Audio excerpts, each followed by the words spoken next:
out, but there are no words to make a sound. Even you can drown in the lies that you keep around. This house is not a home when you sold the only name you own. 'Cause when you live a lie, you will fail. Give up before you try. Live it up 'cause you do what you want. Real truth, I'm not as scared as you are. Every day you try to take a piece of me, but you won't break me. Sounds like I'm better off dead. With too many things unsaid. When nothing's gonna stop me now. Not another day will dawn. For those who do not hold on. When nothing's gonna stop me now. I've come to my senses around now. Pick myself back up and you bring me back down. To find that I'm right where I started. Now I'm leaving myself behind, only a little at a time. Welcome everybody to Call of Duty Challengers Elite. It's time for stage 3 and we're looking at Europe here in the community broadcast. My name is Infinity. I'll be joined by the wonderful legend that is IHOLDSHIFT for today's matches here in Europe. Alan, how the heck are you doing? Doing great, man. This is going to be a really interesting stage 3 across both North America and obviously here in Europe. I couldn't be more excited to see what these guys have to offer because we do have a number of fresh faces joining us here in the Elite for the first time. And we have another couple of squads that have returned, but with different changes overall. And then you also have your teams that up top that are staying consistent. So it's going to be a battleground, I think, to see what exactly happens between top to bottom. I will be the first one to admit that I have no predictions on what could possibly happen here in this European region. It's going to be absolute wildfire through these next 3 weeks. I think that's probably the safe bet here, right, Alan? I think after everything that happened in the qualifier and everything that happened in Open number 2, especially with a couple of teams that maybe you and I will get the chance to see today, it is probably a safe bet to stay away from predictions for the sake of our Twitter feeds. That being said, we have some great matches ahead of us today. I'm very excited to get into it. Of course, kicking us off here, we have Mavericks Gaming Club versus Team 3G. Effectively, 2 new teams coming into Elite Stage 3. Let's take a look at our map set coming into this one to really talk about how we're going to be able to break this one down, because we have here, Alan, 2, I would say, very talented teams. I would agree with that. I think that you're going to get a map set here that will really test the ARs overall, especially for the first 3 maps specifically. And that's going to be interesting, I think, just to kind of see who's going to step up because, you know, from the side of Team 3G in our first match here, Beans really did, I think, impress all of us last stage when he came through kind of unknown. You know, he's kind of first real chance to play at that level overall. And so I think it's going to be a lot on him from the side of Team 3G to see what exactly they could put together on a map set that's going to have 2 checkmates in Miami to start things off. On the other side, though, for Mavericks Gaming, we saw it through qualifiers. Eric Boom took over. Will that stay the case, or did he just have a hot day, I think is what I'm wondering. Yeah, look, I'll be honest with you. I can give you the answer right now. Eric Boom is just an insane player. I think, you know, you look at the season that he has had so far. I mean, he was very close, I think, to making it to what I would describe as a higher level before, you know, we were discussing this emptied roster as sort of a team that we didn't really know if they were going to be able to make it into Elite. I mean, they failed to qualify for stage 1. They failed to qualify to stage 2. And Eric Boom had the chance to play on Train Hard for I think it was a couple of weeks, right? A couple of tournaments. That project kind of failed. So he's bounced back into this roster. I think he's got something to prove, and he has proven that over the last few weeks. Yeah, and it's just one of those things that I've always been really high, I think, on the other 3 players for this Mavericks Gaming team overall. So it's kind of one of those situations that as we start to look forward and anticipate, you know, this Mavericks Gaming team, how will they place? I think it's just exciting the fact that we've got 3 Spanish teams that are represented. It just comes down to the question mark of how will they kind of form versus one another? Because for me, you know, Sucre was, I think, really undervalued coming off of Black Ops 4. I thought he was really, really talented overall. I know there was some drama with the Heretics roster, but it never changed my opinion of what he was able to provide as an individual player. Yako, when he was playing with Giants in Black Ops 4, I thought he was next up for sure. I mean, he looked absolutely nasty. Dude's cracked out with a SOG, and he's been a little bit kind of inconsistent, I would say, through Modern Warfare, but getting into Cold War, I love the fact that this team is largely stuck together and has proven that they do deserve to be here not just once, but a couple of different times at the top. I will say one thing we do have to note going into this series, of course, these two teams, they have faced off once before, and that was for qualification over in that Stage 3 qualifier, a 3-0 there to Mavericks Gaming Club. It really does just go to show how talented roster this can be. But let's get right into the swing of things here. We're going over to Checkmate Hardpoint to kick the series off, Alan. And yeah, look, the aggression coming out immediately from Eric Boom, taking down this bottom wing, just making sure it stays open. Sukri just watching up top, clean kills through and through. Nile nowhere for him to go. And well, it was a 3-0 sweep like you mentioned. How about a 4-0 kill feed to start things off? Eric Boom, 4-in-1 off the rip. Yeah, we were discussing before we get into this, right? I mean, how is Eric Boom going to play in this series? He really is the X factor for this squad, and it's crazy to see him play as well as he has been in the last few weeks. And already off the start, he's doing pretty well. Super's able to get 2 inside the plane, and this has been a pretty good start overall here for Mavericks, especially when you consider those spawns, Alan. Oh, absolutely. I mean, it's actually interesting. It's a 3 SMG off the rip setup from the side of Mavericks, which is really kind of something we don't see a lot of in North America. But that aggression, as you mentioned, it allows them to win a lot of those gunfights in and around the plane. And then beyond that, just keep that gas pedal down as you want to try to flip off the spawns. Now Eric Boom will go back to an AR, and he's already set up 7-in-1. Sukri just behind him at 5-in-1. This has been a perfect and flawless start for Mavericks. And you don't want to let this game get away from you. And that's the key thing, right? I mean, it's very easy for that to happen on a map such as Checkmate here on Hardpoint, especially when you start to chain these hills back to back like Mavericks are doing at the moment. So this will need to be a pretty quick break from 3G. But at the moment, they're knocking at the door. Unfortunately, nobody's there to answer as Mavericks batting them away every single time. Yakko able to get one, almost swings around for the second. 3G have had one player manage to slip the net in the form of Kids, of course, the newest addition to this 3G lineup, but they just cannot get any solid amount of time here, Shift. Kids is a huge surprise.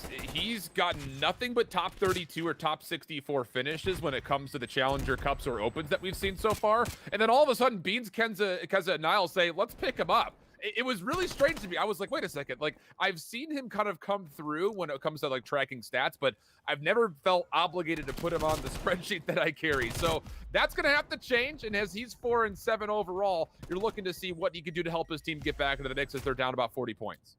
He's certainly a player that I want to see set up in the series. I mean, the one player I do want to see step up at the moment, Niall, currently 2-6. He does actually get a 2-piece there to get him off that donut, kick off this game. But Team 3G at the moment, once again, they're not actually earning any time off the back of this hardpoint. Mavericks have done a stellar job at just keeping it contested at the moment, making sure that nobody from 3G is able to get on as Sukri and Super combine once again for 2. It is going to be Mavericks inside, picking up this time. It has been such a great start here for this Mavericks lineup.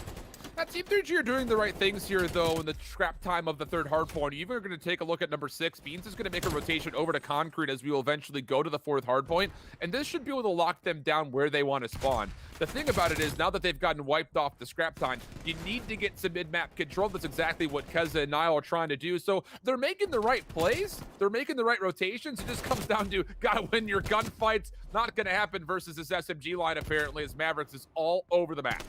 That was a massive 2-piece there for Super. I don't know if you saw it, but on the rotation, able to effectively bat 3G away to Concrete once again. And this spawn trap can be really hard to get out of, especially if Mavericks are aware of the fact that 3G have flipped over here. So we'll see whether or not that is the case, as you're now going to be seeing Super and Eric Boom ready for the play. But a nicely placed Semtex there from Kids takes out Eric Boom from the play. Team 3G, they're in, but Super's in from behind. Man. He picks up 2. Number 3 is Keza, but Keza's able to win the one-on-one. Eric for the trade, and Mavericks once again able to have the last save at 3G. They're on that rotation.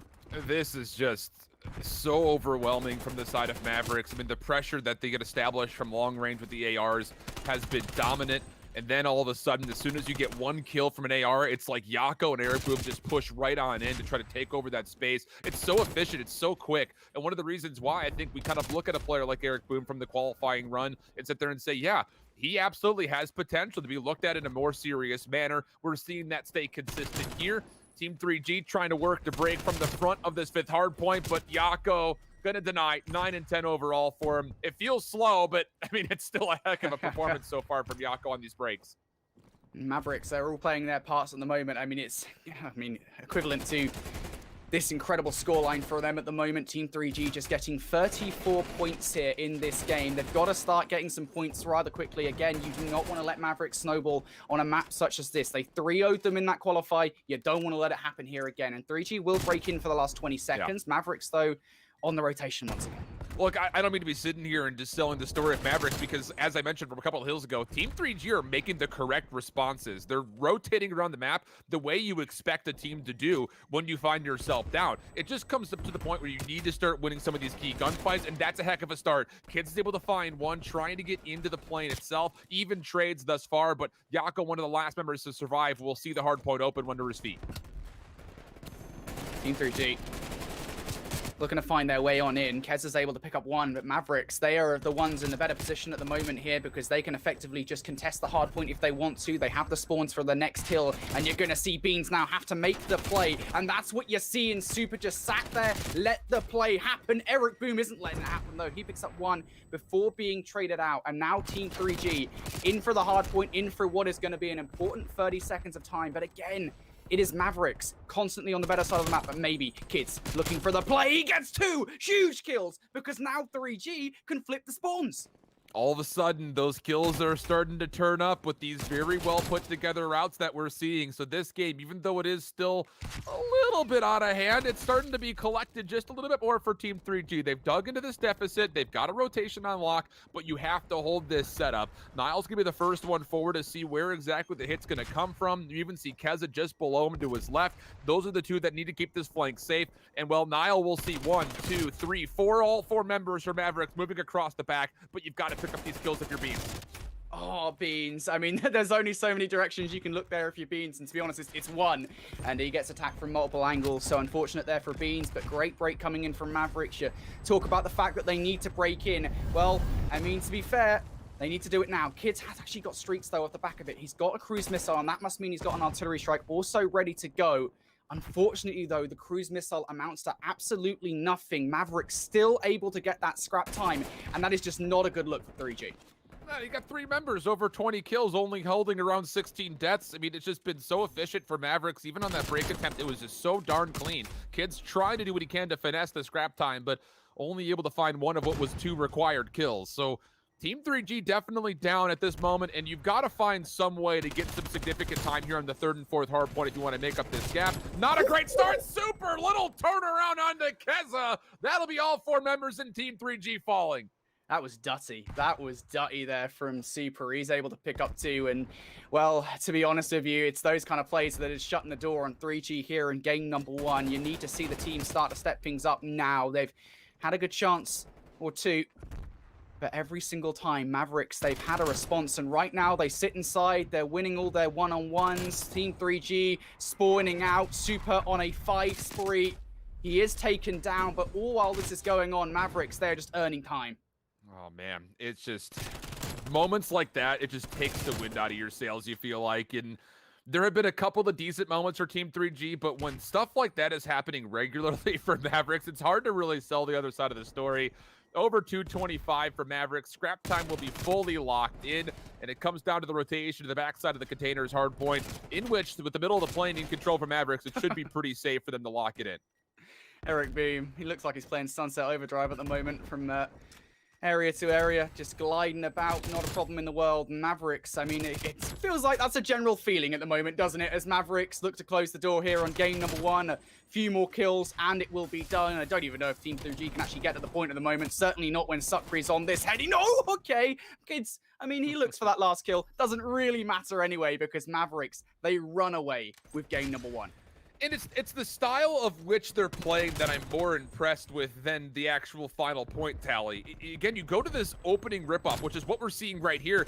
Eric Boom, he's going to be able to be one of 3 SMGs. I believe the only AR that was in the mix was coming from Sukri. I'm pretty sure that Super also had an SMG for the off-the-rip setup, which allows them to play very, very quick for multiple angles. And when you're getting that kind of participation out of Eric, incredible. Because then as soon as they're able to get that spawn flip, like you mentioned, they send 3 ARs into the mix to kind of hold it and lock it down. So the flexibility and versatility is really, really impressive. And one of the things that I think you get a credit to the fact that this team has stayed so consistent with this roster over the course of the last handful of months, and they allow themselves to kind of have these cheeky little strategies that ends up resulting in a pretty steep win.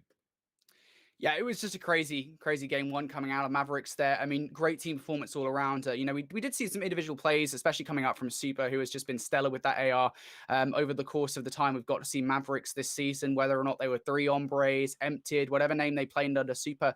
He's played really well for this team. So I'm loving what I see out of Mavericks in game number one. I need to see something more coming out of this 3G roster in game number two, because it's not a good sign at the moment. You've got to remember they got 3-0'd in that qualification match in stage 3 qualifiers. However, the one thing I would say here is that this team, it's still relatively fresh, right? I mean, the qualifier was the first time that we got to see this team play together with their new forfeit kids.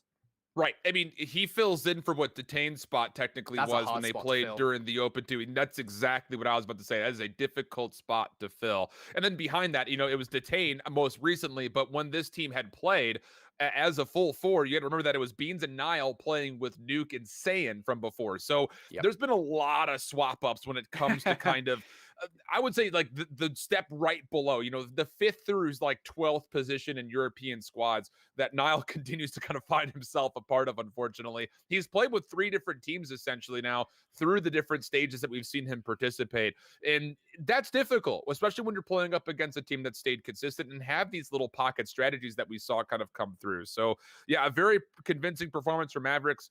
I'm just really interested, I think, to see from this Team 3G squad, will they find kind of a spark when it comes down to this roster specifically? I don't know if it'll happen in this matchup, but just throughout the entirety of the stage, because Kids is somebody we've never seen before. Beans, obviously, he kind of stole the narrative for this squad when they played together during stage number 2. So, what's going to be the favor overall for this 4-man roster of Team 3G is what I'm wondering.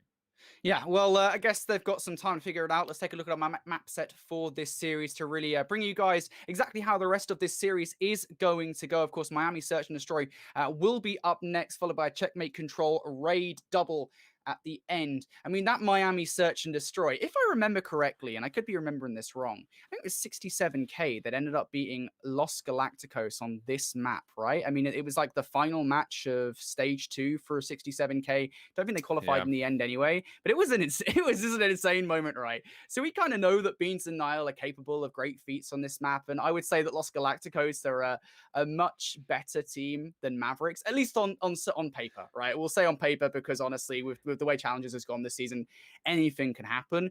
But we know that Beans and Nile are particularly capable of pulling off great feats. So yeah, I'm excited to see what they're able to do here. It's something about Spanish teams in Miami. I don't know. It just feels like we always happen to see them play here, and so in at least in some fashion. But you would have to feel like, after the dominant performance that we just saw on Checkmate Hardpoint, maybe this is actually the Team 3G pick, pending that if we were to assume that Mavericks did pick the Checkmate Hardpoint.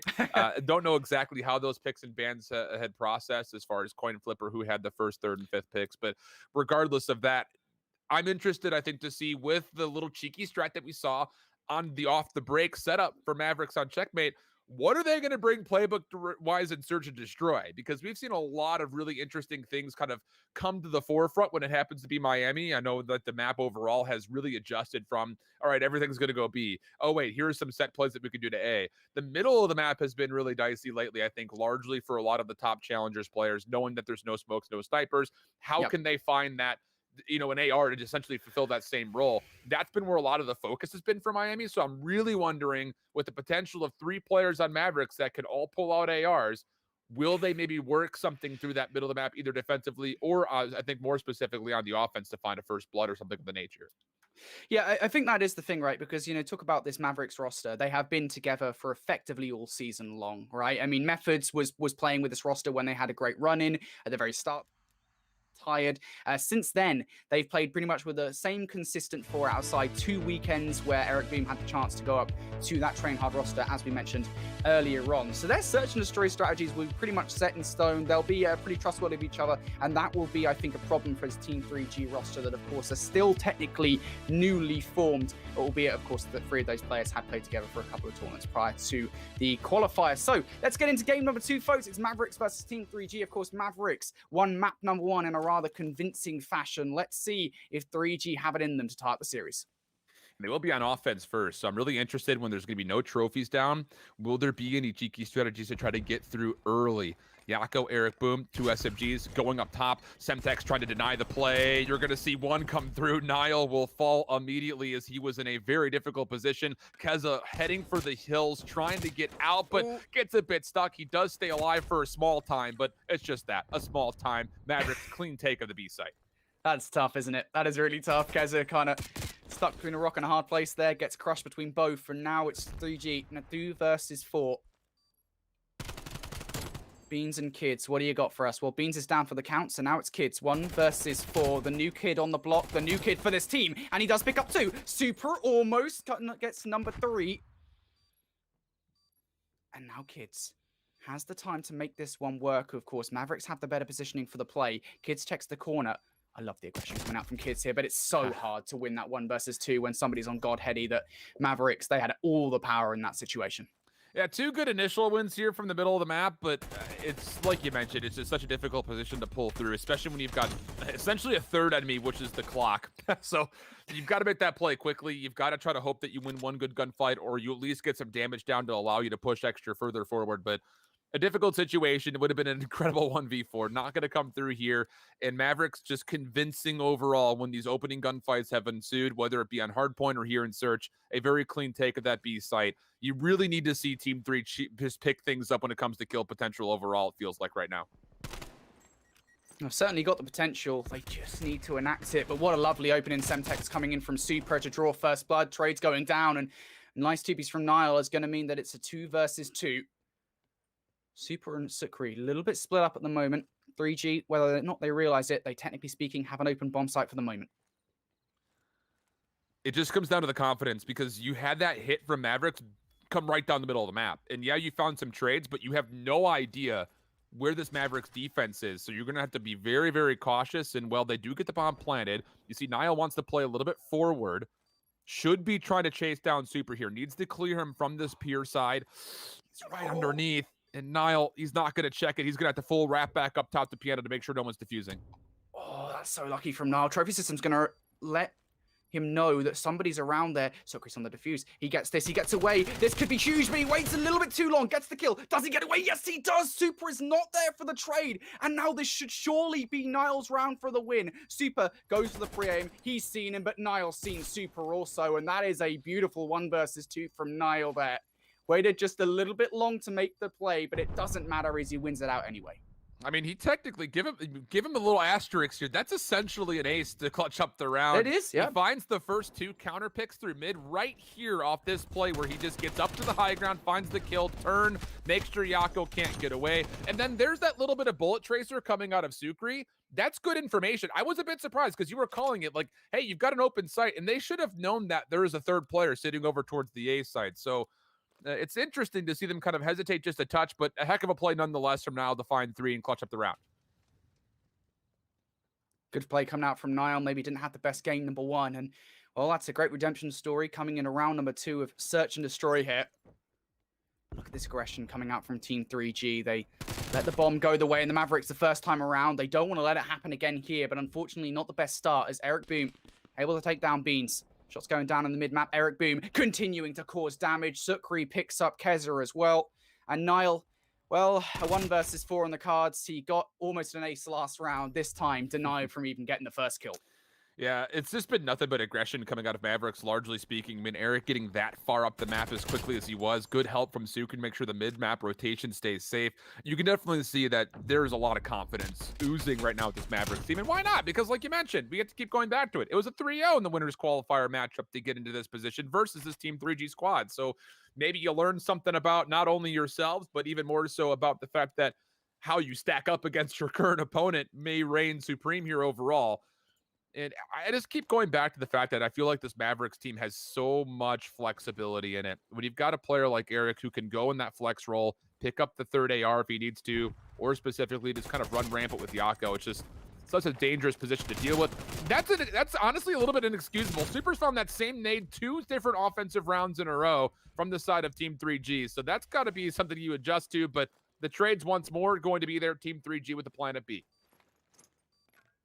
You're right to call out that nade, Alan. That is a really good nade coming out from Super, but a little bit sloppy from 3G. However, they have got this bomb down, and that effectively leaves them in a 3 versus 2, of course, with that bomb acting as the extra man. Sukri in from behind. Could well have the positioning here. Niles in that corner. Niles in the corner! And Sukri, he checks it, but doesn't quite see him. Now Super in a 1 versus 2, and this is not dissimilar from the situation we saw earlier on. The difference this time, though, Super, on a 5 spree, you kind of want to play your life in this situation. That's why you're seeing him not play this one aggressive. Yeah, the whole setup for that retake attempt was send one around the back. Maybe you can rotate somebody across Super's line of sight so he can find that 6th elimination, and then maybe there's a chance for a full retake defuse. But yeah, this is the right play. You're already up in a pretty convincing spot. Yeah, I know it's 2-2 overall, but how you've played the map so far has been so darn good. And if you're on 5 in a row, you absolutely 4 rounds in want to play for streaks. So that's the absolute right call. But how about Nile? Clutch master, apparently, offensively. He's been looking really good to keep Team 3G in this search so far. And I think Nile is one of those players, right, this season that has had to prove themselves quite consistently, right? You talk about Team 3G, the original Team 3G, right, in stage 1 that were, you know, to say it nicely, weren't the best, right? I mean, they were sort of the worst team in stage 1 here in Europe back then. I think they knew that as well. And Nile, since then, I think has had to sort of pull together a variety of different rosters to really try and improve. And, well, this could well be the roster, right? 5-2 start here in Search and Destroy is having a heck of a time, but as we transition ourselves into round number 3, Team 3G, once again, aggressive towards B, but that's not where the hit's going, is it? But they do hit, look at number 6 and number 7. Beans and Keza are just watching the cross over the middle, so kids up top can just play safe and only have to be responsible for the beachfront. It's actually a pretty solid setup defensively from 3G, and Beans is actually going to sit there and say, wait a second, we've got the middle of the map dominated. Let me try to move forward, able to find 1 elimination. Can he keep his life? He's about to be overwhelmed from multiple sides, gets pushed out, but it will eventually be Sukri who gets the trade. So we go to a 3v3. Kids with another elimination means that Team 3G have the pressure forward, and that's the bomb down as well. Yeah, that is huge. The bomb is now down. Effectively, Kids knows exactly where it is, and that boat is one heck of a power position. But, you know, we've seen some great nades coming out from Super today, so maybe you can nade Kids out of the position unless the trophy system is in the vicinity. But 20 seconds left. We're going to need to see something special coming out from Super and Sukri. They could well pull this one off. Kids is technically speaking all alone here. He's going to reposition. Thinks maybe the boat is a little bit too obvious, but there's no hope in this round anyway. Super and Sukri, as soon as that bomb went down earlier on, it was effectively just trying to play damage control. And again, the fact of the matter is we still do have Super on a 5-0 spree. Yeah, it's just at a certain point, are you playing too safely for those streaks, I think? That's true. Because you have to get that 4th member involved at a certain point in time if you want to try to make sure that all of the early pressure that you've had for Mavericks actually turns into round wins, because that's another situation where you've got Team 3G essentially in a bit of a pickle, right? I mean, you've got them stacked over towards B, but the passive play to A never really comes through, and it allows Team 3G to kind of open the door a little bit more fully for them to rotate. So at a certain point, if you're Super, if you're not finding this 6th elimination, you got to make sure you're staying involved, because you can only give away so many rounds trying to play for these streaks. If he doesn't get him as well, it would be not the best situation in the world, but Sukri is able to pick up 1, almost gets the 2nd, goes for the punch before the shot. Now able to punish off the back of it. Team 3G now. They have the autonomy in this situation. You've got to get past Eric Boom, though, inside bottom hotel, or inside bottom piano, sorry. Shots going in. Eric's going to have to Scarpa for the moment. But elsewhere, this bomb now going down over on the other side. Super has picked up kill number 6 here. Yeah, but it's a 2v2.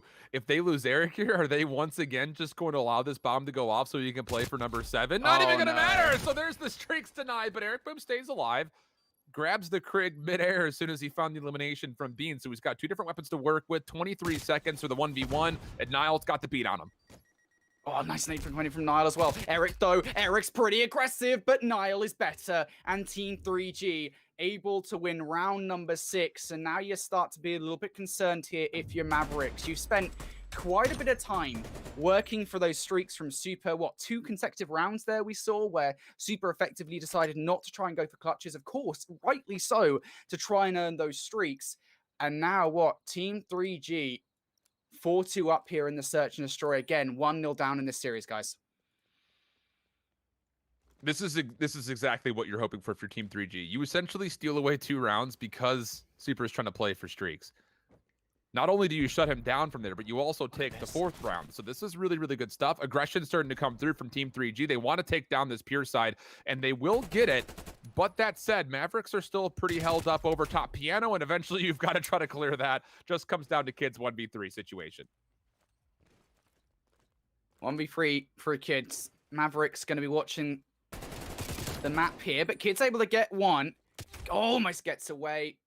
Player comes in from behind, though. I believe that was Eric Boom to take him down. And, well, Team 3G here going to lose that round. And that's so unfortunate, right? Because that was such a lovely aggressive play right at the bat. A good play call from them.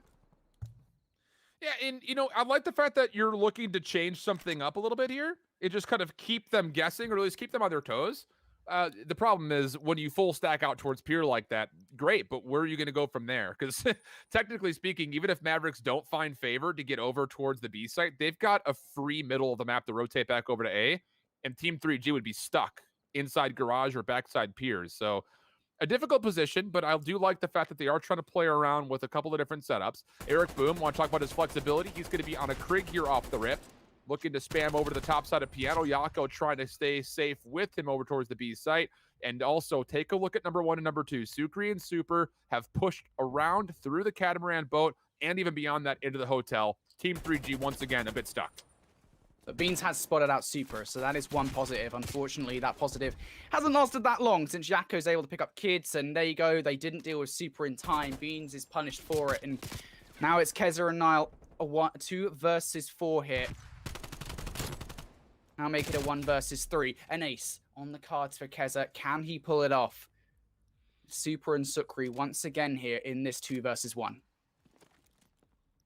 Does have the bomb to work with and a little bit of space to plant, but Super's going to take over the Pure side. So if he tries to exit that way, it would be shut down. And he just stands tall, try to plant, and that's going to be a couple of rounds in a row for Mavericks to tie this back up at 4. And I'm not going to sit here and say that those rounds that Team 3G won were because Super was playing for streaks, but it definitely had something to do with it in a way. So now all of a sudden when you're not playing for streaks, you're seeing Mavericks play a little bit more loose, a little bit more aggressive, and Team 3G in the last 2 rounds have essentially been stuck in the positions they've tried to put themselves into. So some adjustments would have to occur here if Team 3G were to want to try to find a way to tie this series up in my mind for the search.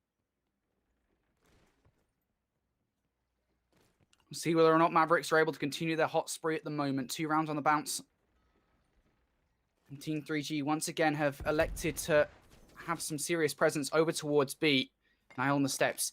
Got to win this 1 versus 1 against Eric Boom. Semtex is going to make Eric a little bit weak. Niall's going to go in for the challenge. He realizes that it's not just Eric Boom up there. Going to have to back away from the play for the moment. Mavericks just trying to find their way into this site. Something has to crack sooner rather than later. And Team 3G, they are not moving. And good on them as well. Kids even getting on top of the A site will make this defensive setup for Team 3G feel a little bit more confident that they can hold these positions. I'm just kind of wondering from Mavericks POV, what's going to have to be the first engagement? And well, they do find Keza and Nile trying to take over top Piano. It's a massive kill because that's your bomb carrier. And with not a lot of time to play with, Mavericks have to retake top Piano, grab this bomb, and then still make a play. This is a favorable 3v3 for Team 3G overall.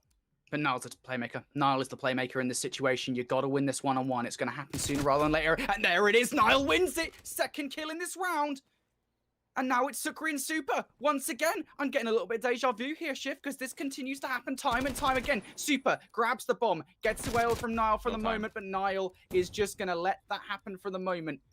It's a 2 versus 1, no time. And just look at that play from Niall there. He was in just a power position. It does feel a little bit unfair for Mavericks there, but Niall's just too good, bro.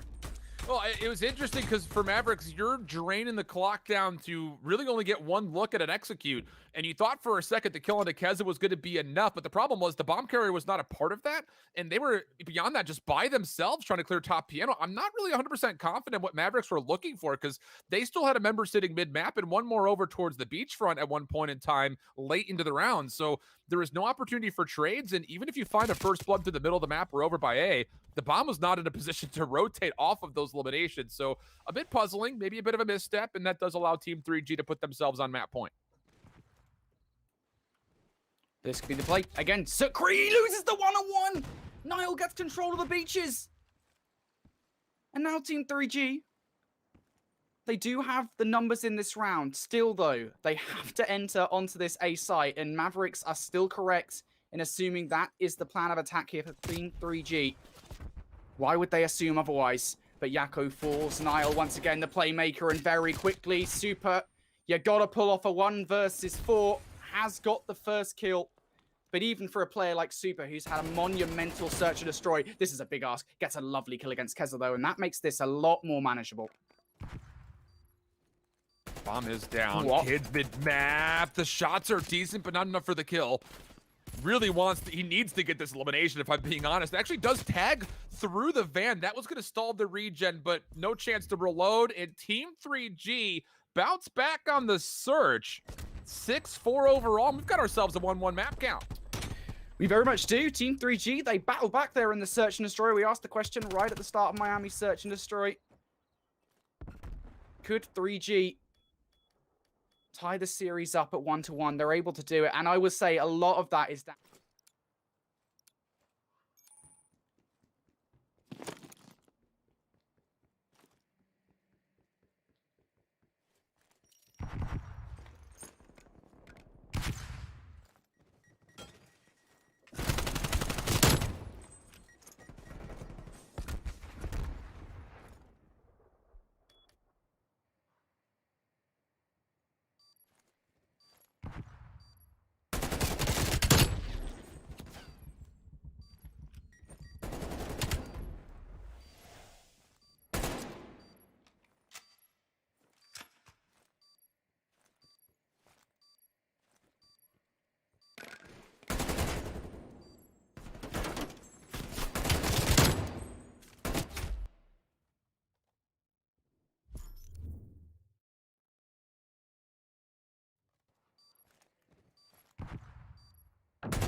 Sixth placement also. Pushing Gaming have been pretty good.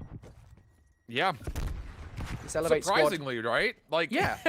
kind of came out of nowhere a little bit. I mean, they've been sticking together. Another one of those stories that you trust the 4-man team, you trust the process, and the corrections, adjustments have all been good enough to get yourself qualified through the lower bracket, granted, but still. Qualification's qualification when it comes down to it. And now with Elevate with a bomb down in a 4v4, it's going to be a test to see if Pushing can find a way to retake, and this could be through the middle of the map largely. Torres going to destroy the trophy. That's going to enable them to throw a Semtex out. But Denza in from behind. He picks up one. And that's going to cause Pushing quite a few problems. But Alfun, he's on the defuse. Someone's got to stop it. Hixie does. Torres goes for the play. And that's so unfortunate there, you feel, for Pushing on the retake. They kind of got sandwiched a little bit by Denza coming in from behind. Yeah, it's just one of those things that I would say was the more difficult retake overall. Simply because the bomb is planted where you could check that from the bottom side of info pretty easily and just throw shoulders to make sure nobody's coming through those tight alleyways in the first place. So a difficult retake, especially for 4v4, trying to hit it from one dimension. But regardless, Elevate, you got to give them props for cleanly taking the B site as quickly as they were able to, avoiding a potential first blood against them. And now more aggression from Elevate, 3-man stack defensively down through that same info area, but Pushing the whole way, are making a play over towards A. And Torres in the middle of the map here actually has a huge role to fulfill. He's the one that's keeping the flank and the middle of the map safe. Pushing Gaming, they seem to have chosen their site of attack here towards A. Of course, they still have some chips on a B push. Torres, of course, is the player closest. But Elevate, they are not making any moves unnecessarily at the moment. And that's the right play in this position. I mean, absolutely. I think this is smart from pushing, just knowing that you're getting pushed so often. So you're trying to wait for a flank to come through, but it doesn't end up unfolding. So like you mentioned, the execute will be here towards A, and Torres still watching the flank. He's going to have to make a decision of how long do you want to stay here before you need to help your team closer towards the site itself. Well, there it is, the play coming in. Alfoon going to slide on out to get this bomb down, and here comes the push coming in from Elevate. You can see them starting to move towards the bomb site. Alfoon gets away. Now, how do Elevate take this bomb site back? Weeman's on the other side of the play here. But Bids could well be the playmaker, but Weeman goes for it a little bit prematurely. Bids now has to make a play. Gets one in Rencor. Alfoon is also there. You do have Zappy up top also, but the kills are going down in favor of Elevate, and now it's just Torres. 1 versus 2. Gonna check for Bids. Gets it. Does he get away? Yes, he does. Nobody from Elevate there. Hixie. Now a 1 versus 1. He checks the wrong side of the train. What a 1 versus 2 coming in from Torres. The timing was absolutely flawless from Torres. I mean, he knows he's running into a clutch situation since he's holding the flank for so long, but because Elevate's retake was coming in pieces, you just never know if there's a delayed flank. So he actually holds the backside just long enough to make sure that his teammates can just focus on the front. It allows Zappy to get involved, allows Alfoon to get involved, and then at the end, it's Torres that needs to find the last 2. He knows exactly where they should be positioned. A brilliant first kill, like you mentioned, able to finesse to stay alive, and then, well, at the end, Elevate not checking the correct corners, allows the 1v2 to come through. So pushing right back into the lead, 3-2 up. Elevate still looking to get aggressive, want to put a lot of attention to clearing off maps, of which they will. But Zappy up top in the overpass will have a pretty good look to see how many numbers are making their way over towards the A side, and even better, he finds first blood. Denza now down for the count, but Elevate have got this bomb down. They could work off this if they really want to. Pushing, taking their sweet time to make this play happen. Rencor in from behind. Gotta get back to what? Rencor? Rencor, there's a player there, buddy. You might want to go kill him. Bids takes him down. Hixie takes down Torres as well. It's a breakdown, Alan. Zappy's left in a 1 versus 3. There's not a time. Rencor, he had not a Scooby what was going on there. Hey, that's when you just kind of, your chin hits your chest and your hand just slowly goes up and you just say, my bad. Like, you don't see that player. That kill is crucial overall when it comes to the execution. And when you miss it, it allows Elevate a huge opportunity to understand how the play is unfolding, and it gives you numbers to hold on to the site itself. So just one of those my bad moments, no big deal. You correct, you shrug it off. You're still tied 3-3 overall, and you go to an offensive situation to where you have the gut check call to play your play style, your pace, and how about it? A lot of aggression being shown once more over towards the A side initially, but how about Elevate? Number 7 and number 5 already cutting through the middle of the map. Put Rancor's in the back of the spawn trying to wait for it. Gonna get overwhelmed, and now you have to make a decision here if you're pushing. You got to try to make this bomb plan happen, but you also have to make sure the flank stays safe. A difficult situation, and it leads to an Elevate 4v2. Now Alfoon and Zappy looking for it, gets some nice timing on Hixie. Alfoon gets away. More importantly, Weeman comes to the challenge. Weeman wins the 1, and now it's Zappy. 1 versus 3. And this is, I mean, it's not worst possible scenario. It could be in a 1 versus 4, but that bomb is in no man's land as far as Zappy is concerned.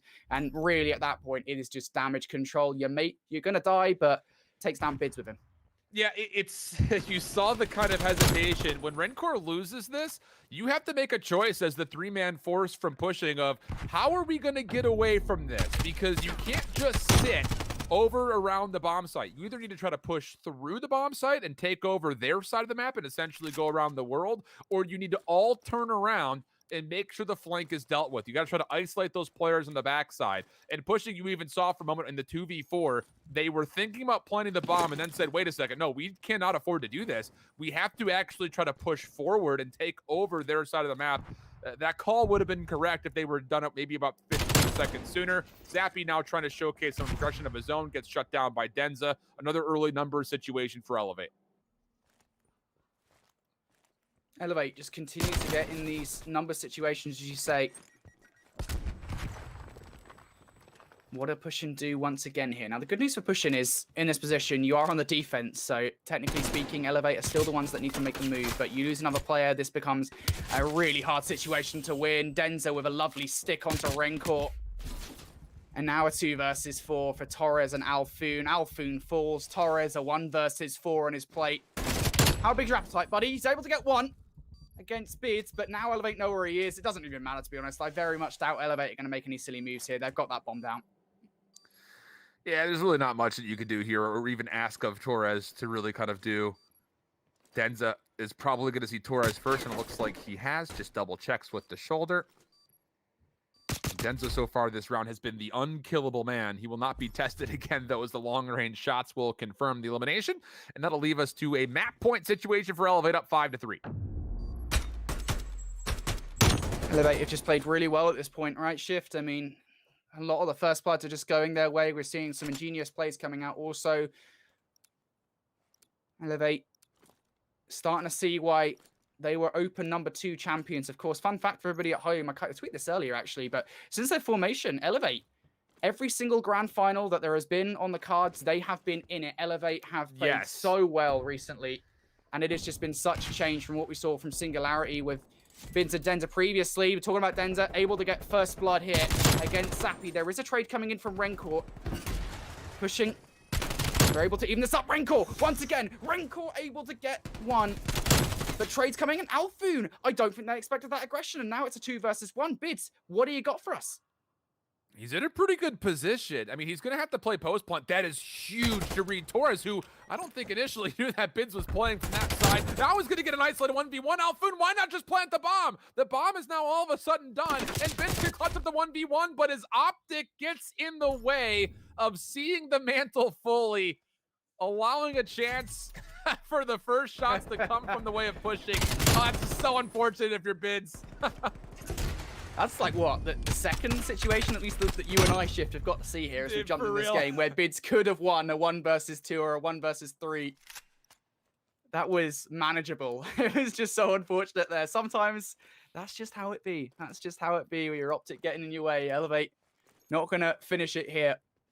Pushing now want to force it to around 11. Let's see what Elevate are able to do right off the start. This is a huge round when it comes to Pushing, because it really just determines how on your heels are you going to try to play. And Alfoon tries to get aggressive. Hixie survives with about a shot and a half left in the tank. Big first blood for Elevate, who are playing very restrained outside of Bids, who's got an SMG. He wants to get aggressive, but Zappy was waiting for the push through. He responds, but simultaneously Elevate find another kill, so we go 3v2.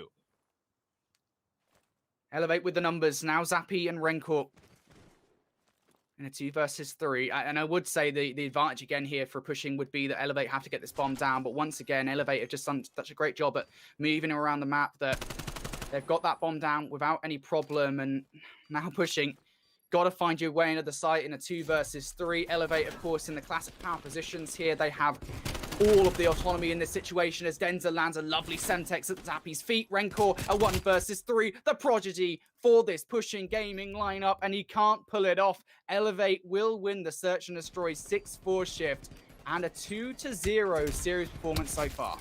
And you know, I'll say this much. For the side of Pushing Gaming, relatively clean. I mean, a couple of hiccups here or there, a couple of mistakes. You go back to what, that round 6 that ended up being 3-3 overall. And yeah, a little missed opportunity as you run right past a couple of Elevate members on accident. But overall, I still think, generally speaking, pretty impressed from what I saw right there from the side of Pushing, because this is a very good Elevate team. Like you mentioned, they come off the Open Championship winning. They go perfect in the group stage from stage 2. The only place they really fell flat was their 0-3 loss to Orglas in the stage 2 finals. But that's a very good Elevate team. So encouraging stuff from Pushing, but they do find themselves down 0-2.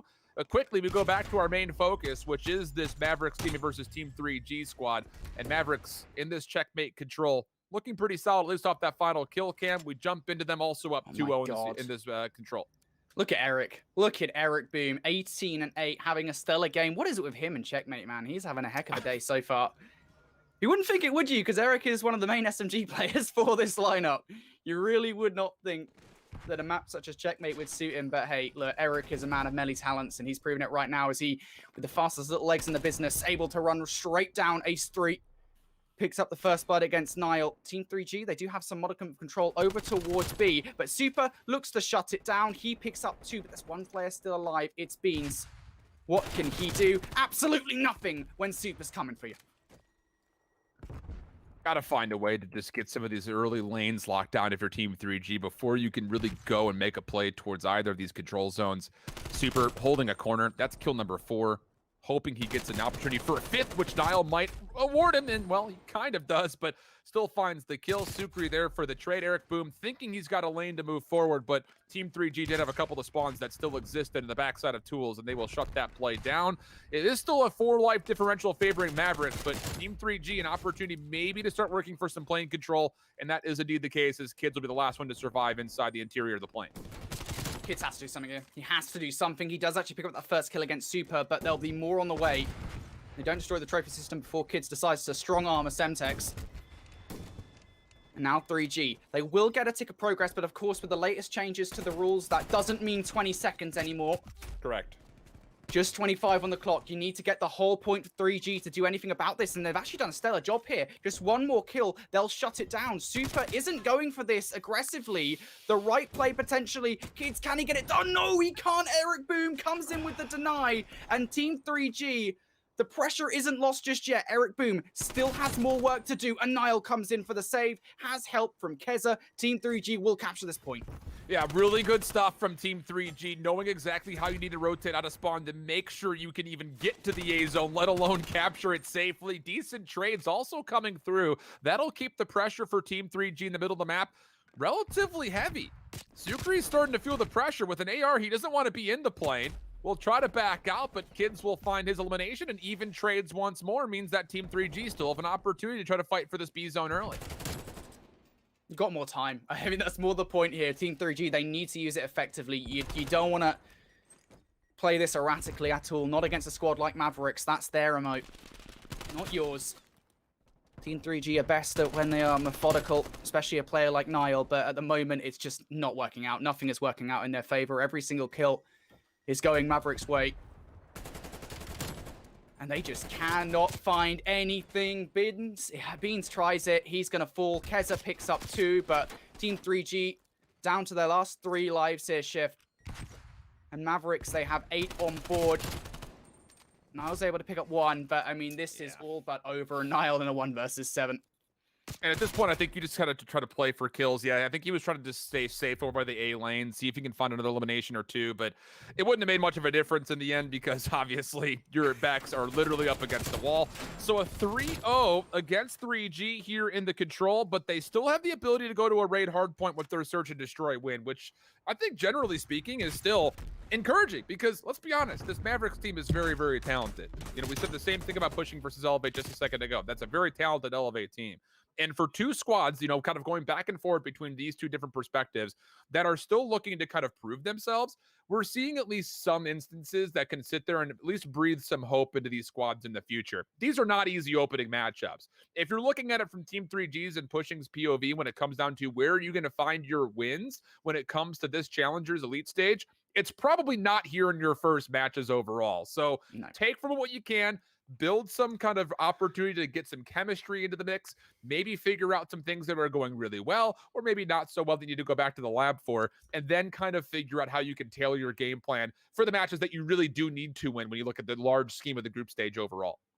Yeah, I mean, I will say one thing, right? Elite is a very unforgiving thing. You know, it's not like, you know, some of these Challengers Cups where maybe there's less money on the line, but not only that, you've got this sort of double elimination bracket, right? If you make one mistake here in Elite, it could cost you your round robin stage, for example. We've seen that happen before, especially against a team such as Mavericks, right? And you know, that this is kind of, I guess, entering into predictions territory, as it were. But as far as I'm concerned, I don't think Mavericks are one of the harder hitting teams here.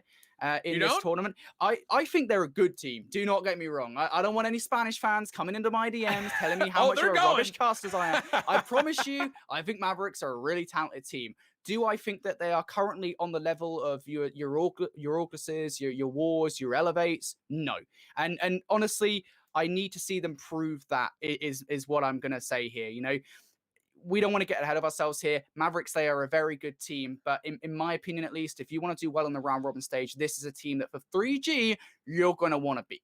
Oh, for sure. And with a good map total would be nice as well. I Yeah. don't know. I could see this Mavericks team putting up a bit of a fight versus For their sure, yeah. counterparts in Team War, or even beating a team like Obtained, maybe. I think the big dogs, though, that would have to be surprised are Elevate and Orgless, like you mentioned. Yeah. They've been at the top of the EU region now for the last 2 months, essentially. So, yeah, I think that you definitely have some work to do if you're to take those guys down. But from what I've seen so far, there's been a couple of really interesting setups for Mavericks, and I think that really kind of speaks to their experience and chemistry they've been able to build so far. So, I don't know. I'm pretty excited to see what they have to offer, and we will get into Raid Hardpoint for map number 4, and another solid start here for Mavericks off the rip. Andy would have me for doubting this squad. He absolutely loves this team. Oh, for and sure for he good would. for good reason, right? I mean, they're a pretty popular squad amongst the Spanish fans, and they've been pretty electric. Super coming out of the gate, swinging, picks up 3. Mavericks right out the gate here, having a pretty good start. And it's just, again, this Super and Sukri lineup in the double ARs, I mean, this is what we knew from the Heretic side. Krieg, very similar. I think a lot of people are saying kind of like an ICR, doesn't move very much, is pretty straight shooting, has a similar rate of fire, and they're making pretty solid use of it until Kids and Keza. They find a way to break back in for the scrap time. Absolutely required, because look what Niall's able to do. He can take over the middle of the map. He finds one off screen. Bid's able to help, and that's going to be enough for Team 3G to lock down the rotation to Kitchen as well. Big bounce back moment here for Team 3G. Team 3G.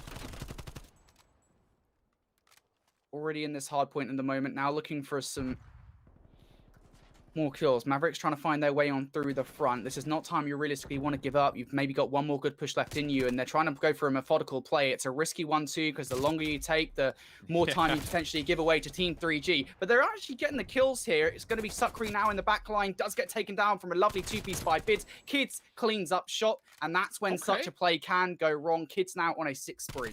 Yeah, Beans on 5 as well. So you're going to send Niall forward. He's going to find a double. This could potentially be scrap turned into initial between 2 and 3. Super's trying to work forward, but he doesn't know where Niall is. Niall has stayed alive this entire time, does turn for the fight, but it's going to be Keza and Kids who will win the rotation. Massive swing here for Team 3G between the last, really, about 80 seconds or so. Team 3G, I mean, that is just such a massive break. You break on in. Kids now has streaks, and, well, this is not the start you want if you're a Mavericks fan, quite frankly. Team 3G are just having such a stellar start here. Kind of the opposite to what we saw in game number 1, where Mavericks, they walked away there. Keza, surely not number 3. Surely not number 3. He is denied. Eric finds his way on in, and this last 35 seconds or so, bar Team 3G finding their way on in, should be Mavericks, and with those final 2 kills, you'd imagine it will be Mavericks. Will get the rest of the scrap time, and Team 3G should rotate away. And you also have to imagine that Yako's not going to be 3-11 for much longer. You feel like he's going to definitely heat things up as soon as we get to this 4th and 5th hard point, which is a little bit more favorable towards the SMGs working with multiple routes. So we'll see what he can maybe unfold. But for now, the story definitely tilts in favor of Team 3G. Niall trying to watch the long flank, does see Super. Little peekaboo, how you do? No problem there for the first elimination. That will put a pretty steep stall to what Mavericks are trying to do, which is working through Kitchen and through Laundry at the same time. Beans will make sure that stays true as he finds a second elimination. He does know one more player is around the corner, but is timid to reload. And that will mean that there's an opportunity for Mavericks as they come off the spawn to try to hit from the front with a little bit extra pressure. Super able to establish that by making his way through the cutout window. Yako by himself, trying to stay alive as long as possible. Should be overwhelmed and will be. Again, this is a good rotation coming in here from Team 3G. Mavericks spawning out over towards jungle. There's an opportunity then for breaking in. Yako got to win this one against Beans, but Team 3G, the backup is coming. The cavalry is on its way, but Yako, he could well be stronger. He's able to put some shots in. Gets the backup coming in now from Eric Boom, and a scrappy hold as Kids able to pick up 2. Does get his teammate along the way, but hey, it's a long journey. Kids is taking us for a ride. Gonna get our seatbelts going here as Mavericks now gonna be down by about 60 to 70 points, and once again Team 3G looking pretty good. Yeah, I think we're starting to realize why Niall and Beans decided they wanted to play with Kids for the qualifier. A couple of really special moments for them. But the problem here is that Team 3G are feeling a lot of pressure. They will already force out the cruise missile to come down. It does allow them a chance to break, and that's not bad overall when it comes to them getting back.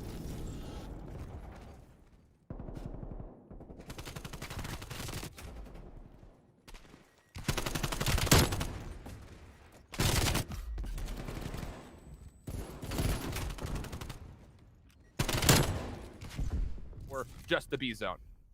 And if that's a 3-0 over there in that other match shift, I mean, that is, I would say, I don't think that's the worst situation in the world if you're a Pushing Gaming fan. You know, Elevate, they are currently considered one of the top 2 teams in European challengers alongside that August roster. Sorry, Rams, I promise I'm not being mean, but that's not the worst thing in the world, is it, for Pushing getting 3-0'd right out the gate. But back to this match, Team 3G. Their lead has now been cut by about 30 points or so. Mavericks have done a stellar job off the back of this P1 hard point, but a good break coming in here from Team 3G. And again, the back time here for this first hard point, so important. Do you want to stack and find the time, or do you want to push through and find the spawns for new? That's the real question in mind here for Team 3G, but they're not even able to consider an answer, as Mavericks will find a way to break and maintain the spawn simultaneously. So good stuff here for the comeback effort. This comes down for Team 3G. Again, the same question. Do you want to try to play for scrap or play for the rotation? They decide for the scrap, at least initially. It's a 4-man feed. Super with the AR watching over the top with a double in the mix. And now Team 3G are really only left to consider how you want to rotate, because you really can't afford to be pushing through for old here with many numbers. And this is one of those deadly rotations as well. We discuss this quite often, right? Your rotation towards P1 and P2, it could be very good if you're on the Laundry side. And Mavericks, they're looking to get back in this game. Off the back of it, they will actually take the lead here. But for how long is the question? 3G, are they capable of breaking in quickly? Kids is going to have to back away for the moment. 3G gearing up for the break on in. And it goes out from Kids. Here you go. The entry in. Kids able to pick up one. The hit from behind doesn't work out either, as Eric Boom, he is going to fall. Team 3G cannot find their way in. They go in one by one, but Mavericks more than happy to take them on in that way. And every single kill in the kill feed is going Mavericks' way. Final moments of the Control 3v3 situation that Pushing Gaming will be allowed to take. So they'll find their first Control round, but the play around the back for Team 3G, meanwhile, on the focus screen, not also successful. So you have to get one last hit for scrap through the front. Eric Boom will find himself a double. And I was going to say Yaka was already putting pressure on the spawn to go over to the third hard point, but he's dealt with. So even though Mavericks have taken a pretty convincing lead for right now, Team 3G will be allowed to set themselves up for this next hard point. And Niall, he will also read that for Mavericks, it's largely coming from the bedroom side. Team 3G, they're over there on the rotation. Sakri and Super, though, the deadly duo. Abled one Super! Unreal. What? That is disgusting. Turns around for the perfect spawn coming in from Team 3G. Mavericks now. Into the hard point they go, and this is quite a lot of time to give away for 3G, but giving it away, that is exactly what is going to happen if Eric Boom has anything to say about it. Super is going to fall in the mid-map, but Mavericks continue to hold this time, and now you face a stark choice if you're Team 3G. This is quite a lot of time to give away, but you also need to make sure you do not give away this rotation. You have to hope that these last two players can just finesse, contest, and maybe even break, which they're able to do. Keep an eye on number 5. Keza's already on the rotation, and he's going to read this spawn. He's got a really good look, but unfortunately does not win the gunfight. So now Beans rotating over quickly, trying to help things out. The initial time will open up here in just 2 seconds for what we have in front of us. But at the moment, we've got ourselves a really interesting situation, because the artillery strike's going to be called, and that's a team kill that gets in the mix. Not what you want to see. A couple of bad decisions there in the moment, but we'll discuss that after the map, as Mavericks now 20 seconds shy of victory. They just need effectively 1 or 2 more waves of kills, and it will be done. Team 3G trying to find their way in, but Super, he's pretty strong with whatever weapon you put in his hands. He picks up 2. Team 3G not done just yet. Kids finds his way on in, picks up 2. Looking for number 3, will not find it, but Team 3G, they keep on finding resistance. As Niall now for a 2, and Beans for number 3. Team 3G in for the last 20 seconds of scrap time. Mavericks 17 points shy of victory. They still have the power in this position, but Kids could well make the play. And the problem is Team 3G uses that artillery strike, so you just have to flat out win this rotation by way of gunfights. Elevate, meanwhile, lock down their defense on Control to take a 3-1 in the Control overall and a 3-0 in the series versus Pushing Gaming, but still yet to be determined the outcome right here. Team 3G trying to set up a bit of a pinch around multiple angles. They have to break, and they have to break right now. Players going in. It's not going to matter, though. Mavericks now find themselves in a 2 versus 1. It's just one player close by. Keza's not going to get into the hill. Mavericks will take the map. They'll take the series 3-1 as well. And the first victory of Challengers Elite Stage 3 here in Europe does go the way of Mavericks Gaming Club. class performance coming out from them. They'll be extremely happy with that one. Oh, man. It's just, you really wish you had that artillery strike for the 5th hard point. I mean, so many times we've seen that decision come through to use streaks to try to either get a larger lead than you currently have or use them to break a hill that will not determine the outcome of the game largely. So it's just such a tough decision overall. I get it. You're feeling the pressure. You want to lock down that 4th hard point, get yourself to essentially a tie game. But if you have to commit to every final second of the 4th hill, which to be fair, Team 3G needed to do, that means that you're on the back foot trying to break into the 5th hard point, which would also unfold and allow Mavericks to take the 250 to 192. Hell of a series, though, man. I'm telling you, this Team 3G squad, even though there were some vulnerabilities in their first hard point and their control, they've got a lot, I think, to kind of help the hope tank when it comes down to they can improve and maybe come into some of the matchups versus teams like Pushing, teams like Amelia now, not Team Watson anymore, where you can find those wins and just get out of the bottom 2, give yourself a chance at playoffs. Yeah, I just want to like comment on that play quickly at the end because I think it is important, right? There was I would say towards the end of that hard point, I would say that was a very small mistake, not necessarily to do with the streak. It was a decision towards the end there where kids decided to stay in for the scrap time. It was like 5 to 10 seconds of scrap time. Instead of focusing on the rotation, it forced number 7 to spawn in right next to him. You rotate in that situation. You don't stay there because that 5 to 10 seconds, there's no way in the world that your opposition is going to go for that. Like, it's just not going to happen because then they'll lose the spawns themselves. And then, of course, the streak, massive miscommunication from them there. I don't know what went on that last 10 seconds, but I think it was a bit of pandemonium. Doesn't matter anyway. Does go the way of Mavericks. They'll be extremely happy with their first series win here in the bracket. I believe Pushing may have lost 3-0 in our other match as well, which is pretty important overall there for that team. Again, though, they lose 3-0 to Passion. I don't think that's a massive L. No, not at all. Well, Elevate. Let's use the proper names here. Oh, Elevate. Yeah, sorry. I mean, the thing about it is there are good moments through the search and destroy for Pushing, and even though we did not really get to see the checkmate hardpoint, the small little play by picture looking that we had for them on the checkmate control, they were able to put together at least one good defense. I think there were a couple of rounds that came down to like a 6v5 at the end for their offenses. So they're giving themselves a realistic look. And I think if you're a fan of the Spanish community, you're really happy about the 3 Spanish teams that are represented here in the Stage 3 Elite. That's good news overall, not just for that specific country, but I think overall for the European region that we're seeing a little bit more of that global diversity, if you want to call it that, through Western Europe here.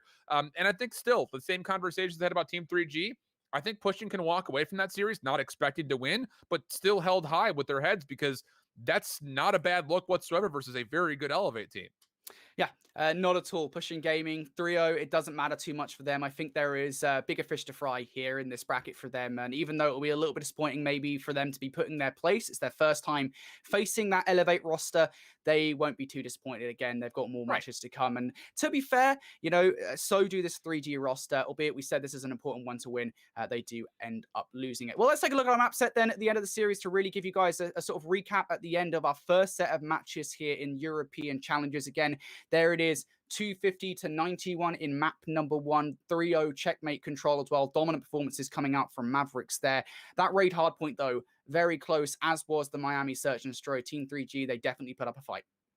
Yeah, a really decent opportunity, I think, to get a look at them, not just from the search, but even in moments throughout that raid hardpoint. I think we really realistically saw on that 4th map why Kids was picked up in the first place. I will be the first one to admit when I saw that roster put together, I was like, wait, I could have sworn that this guy's only finished top 64 and top 32. Yeah. That is a chance to be taken on. But it's not the first time we said that about Niall. He was the first one to really take a chance on players like Aroma. Now we know where he's at. Same kind of situation with Beans. They're obviously still sticking together and looking strong. So I think overall you could kind of have the same takeaways here from Team 3G that there are some positives overall. Yeah, you would love to have maybe taken an extra map or maybe even steal away this series, but this Mavericks team is not to be slept on. They're looking really solid. Absolutely they are. Well, Mavericks looking pretty good here, guys. Of course, 3G, they'll be walking away with that series with their heads held high. They came out with some resistance, but unfortunately they do walk away with an L. For now, though, folks, we're going to be taking a quick break. When we return, though, we'll have another set of matches ready to go your guys' way. Challengers Elite here in day number 1 of week 1. It's not over just yet.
at yourself? Can you accept what you've become?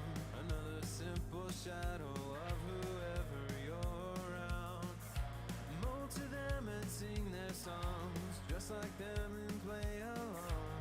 Tear what's left of you out to put away their doubts. Take it out and tear it up.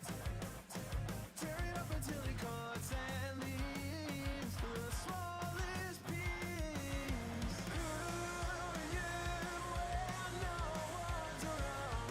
Are you capable of life through yours and no one else's eyes? Scrap the words into your skin.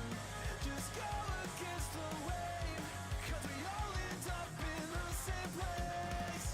Drown the words of your real friends, they're waiting for this phase to end. No one likes to hear the words I told you so. Take it out and tear it up. Tear it up until it cuts and leaves the smallest piece. Who are you when no one's around? Are you capable of life through yours and no one else's eyes? Scrap the words into your skin. Just go against the wave, 'cause we all end up in the same place.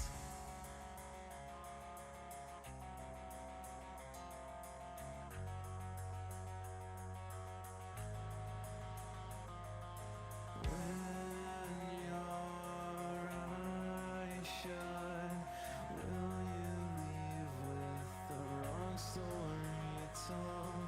In your last breath, will you wonder, was I always a ghost? Was I always just a ghost or someone else? Was I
chest. I only did what I thought was best, and I can feel your heart, it's beating in my hands. I'll leave you the best I can.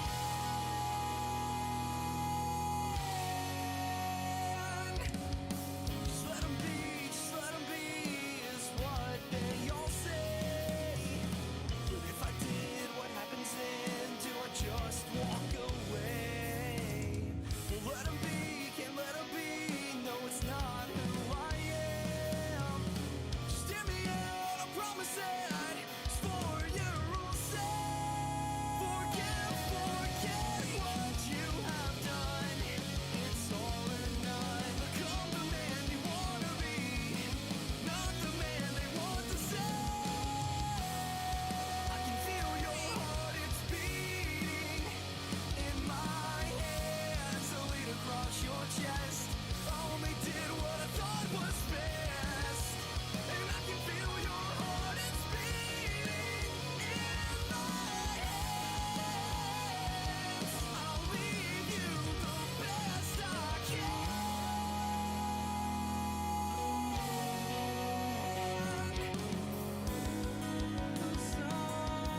Night seems so long, but what do you love? What do you love? The night seems so long, What do you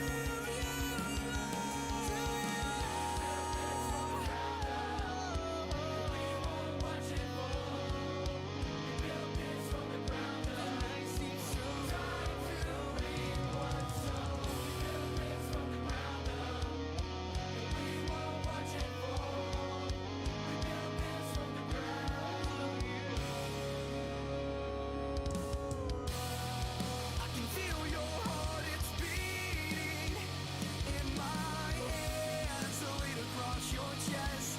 I only did what I thought was best, and I don't need you to take this further. You tried to leave when I pulled you closer. Wake up and see that I loved you the best I can. The night seems so long. What do you love? You made me see what you become, and then you left. I thought what I did was best. I thought what I did was best. Wake up and say.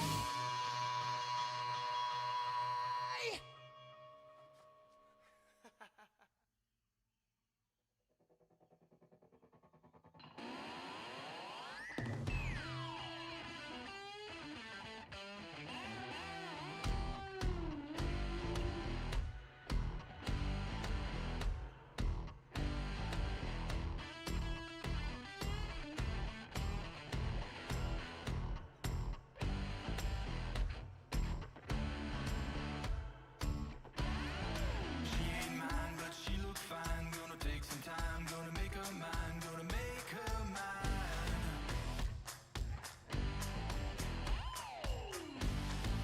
I'm the man, I got the plan. When it hits the fan, do all I can, do all I can.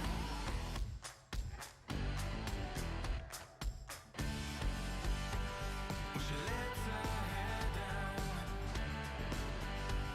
she drives me wild. And she looks in my eyes. Hell yeah!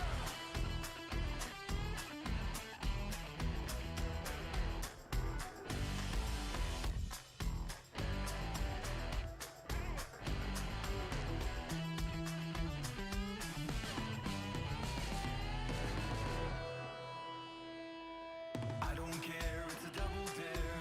I ain't scared,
The touch of our innocence is fading.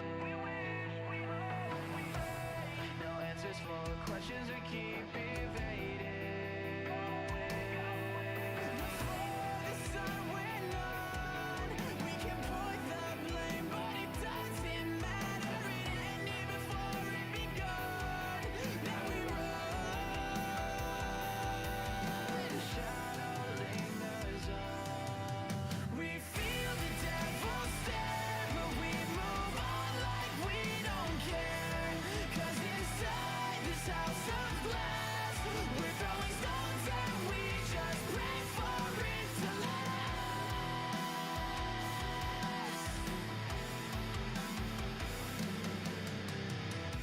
We're standing as one, but we're divided.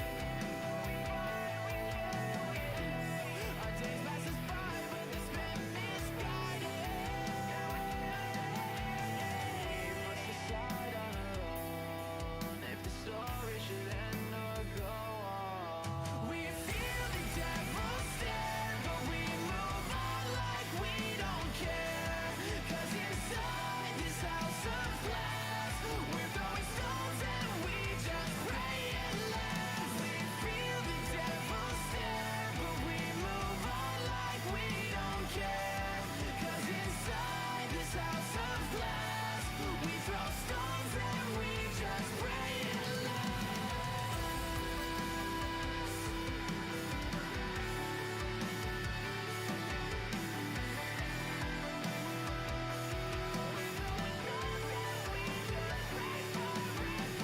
Somewhere deep inside, find your reasons unified. Raise your head, face true. It's now or never.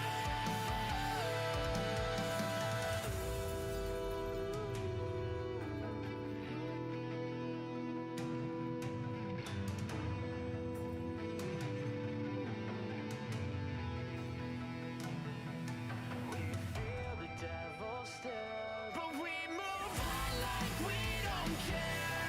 'Cause inside this house of glass, we're throwing stones and we just pray it lasts. We feel the devil stare, but we move on like we don't care. 'Cause inside this house of glass, we're throwing stones and we just pray for it to last. Inside this house of glass.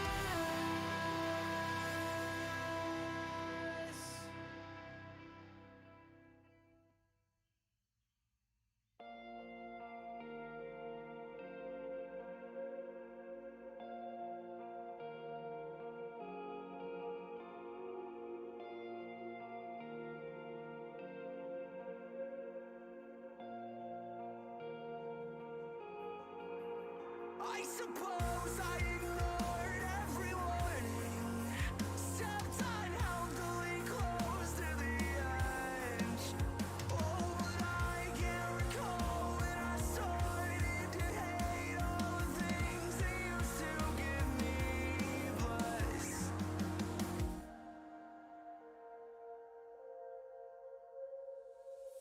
Can you please say tonight? 'Cause I'm sure that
wanna breathe like I'm brand new. Why can't I feel like I'm supposed to? Don't you feel the pressure? I do. Tell me this will end soon. My mind's running away, a mile a minute, can't shake it off. A free fall, I'd give anything to make it stop. How can I be an optimist when all this feels infinite? When the darkness finds me, all this feels infinite. And the brain is blinded. All this feels infinite. It's infinite. Infinite. It's infinite. I gotta find some way to relate it to a lot so I can see straight erase every lie and have to anything I have to. My mind's running away, a mile a minute, can't shake it off. 6 feet down, buried in my own thoughts.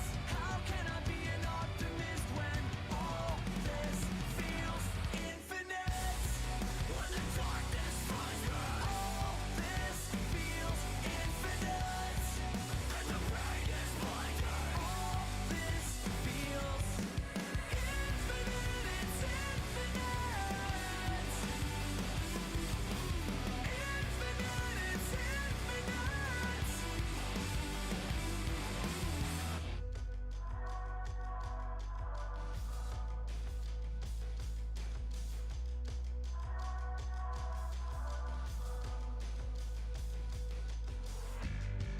When the darkness finds me, then I follow blindly.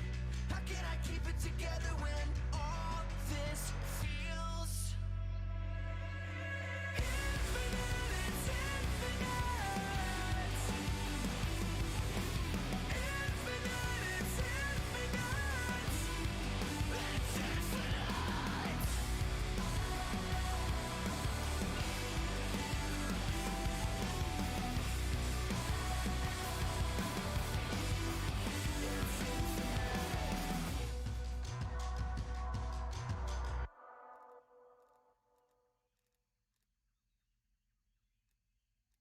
Les gens pensent que le temps est une simple progression de cause à effet. Mais en vérité, d'un point de vue non linéaire, d'un point de vue non subjectif, c'est plutôt une sorte d'énorme boule où le temps s'enchevêtre comme un millimélo très complexe.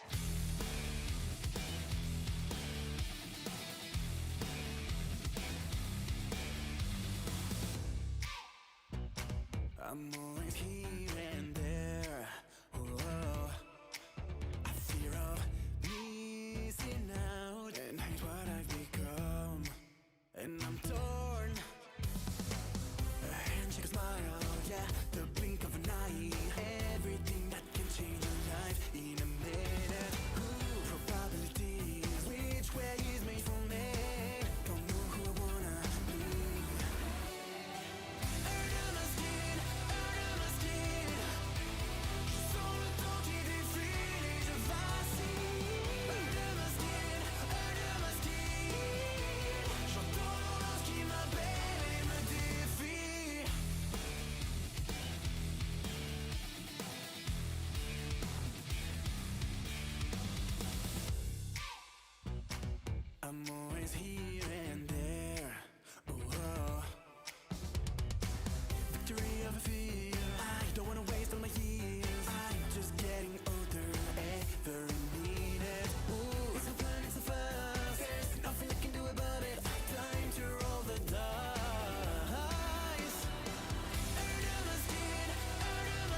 never be satisfied. Blame the divine. Eventually they'll find the time. And what if I believe you? Or what if I believe you? What if I go on, give it your all tonight? You can say anything you like. I'm not your savior, so far away. Blinded by anger, you forgot who to blame. I'll never be your lighthouse in the dust. If I had my way, I'd guide you to the rocks. Go on, give it your all tonight. You can say anything you like.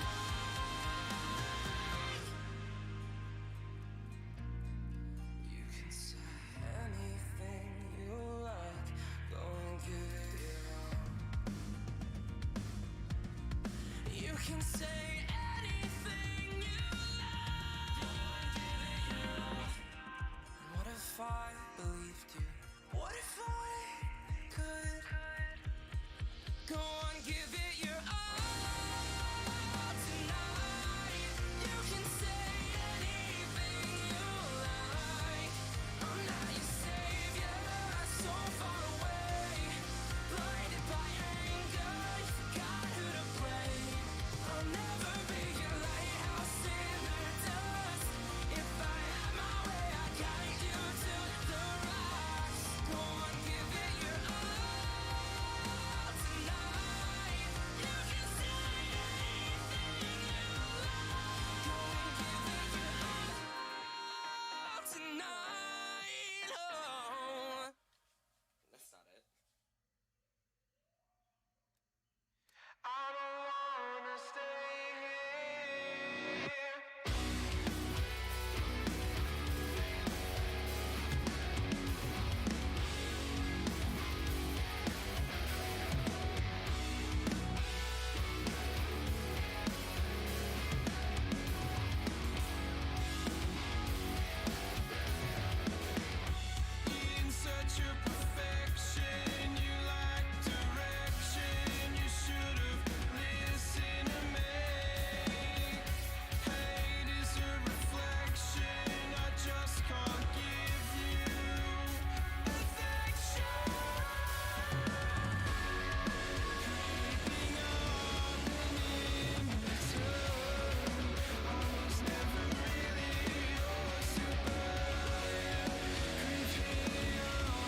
put your mind to something that you love. When you were growing up, everyone told you that you were good enough. Good enough for what for me? Instead of love, you hurt me deep. Broke my trust and watched me bleed. Ignore my pieces, squash my dreams. Everything hiding underneath is coming out for you to see. The screens get pitted down beneath the broken spirit. I'm finally free.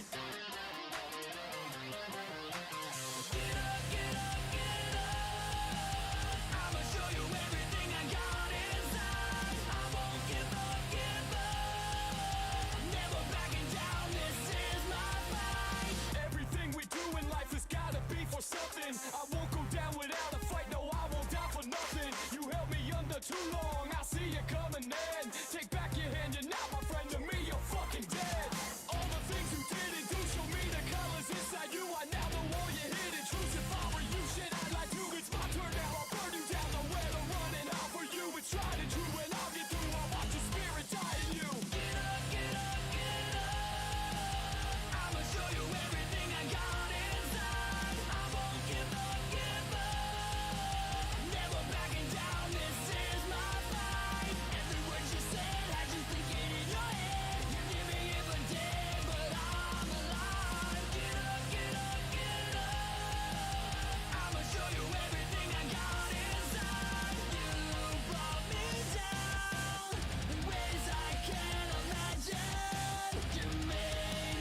shadows I create, getting crushed beneath their weight. I'm paralyzed, it's killing me. I only wish to be okay. I feel the same, but they will never see.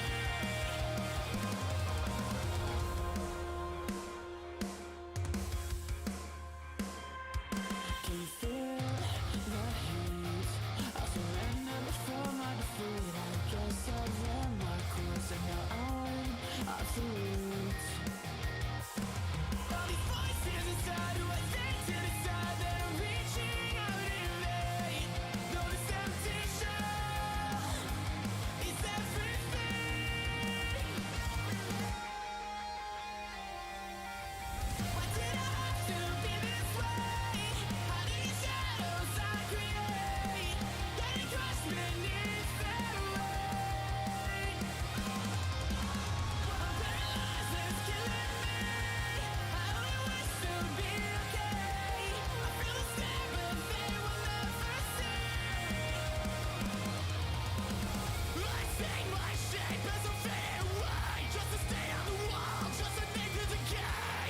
Tired of playing someone else's part, just to feel again, feel again. I see my shape as I fade away, and I'm tired of playing someone else's part.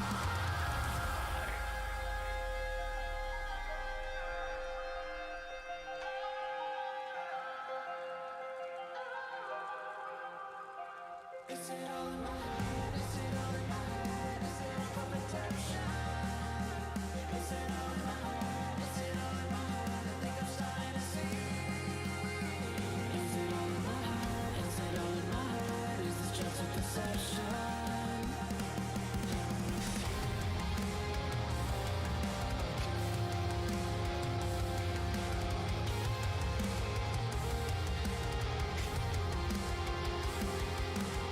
What did I have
different plan. Feels like the world is slipping through my hands. I think I'm losing control. Can't seem to find my way home. I sat and watched my only map turn itself into stone. I'm hoping I can find the silver lining. Transmission, but you're not replying.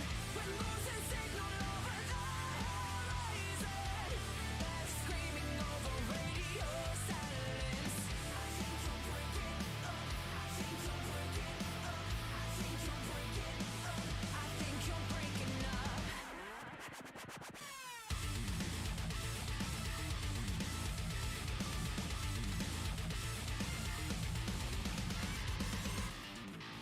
I wonder if you'll ever understand. I sacrifice you to avoid the end. I think that you'll never know just how low I would go to save myself from all the madness in your undertones. I'm hoping I can find the silver lining. Transmission, but you're not replying. We're losing signal over the horizon. Bats screaming over radio silence. I think you're breaking up. I think you're breaking up. I think you're breaking up. I think you're breaking up.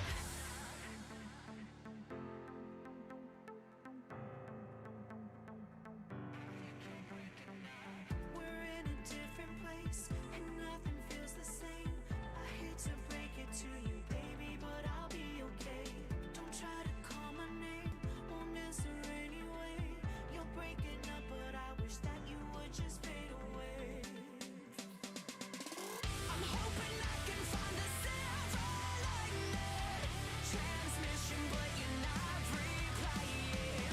We're losing signal over the horizon. Bats screaming over radio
Tried to sell my soul, but both of them I won through. I dragged my feet, you dragged my name. I'm sick of it. I always try to pick my battles, but I never seem to win one. I've taken chances once and one in a million. And I changed my tune to play for you. I need space. I need space.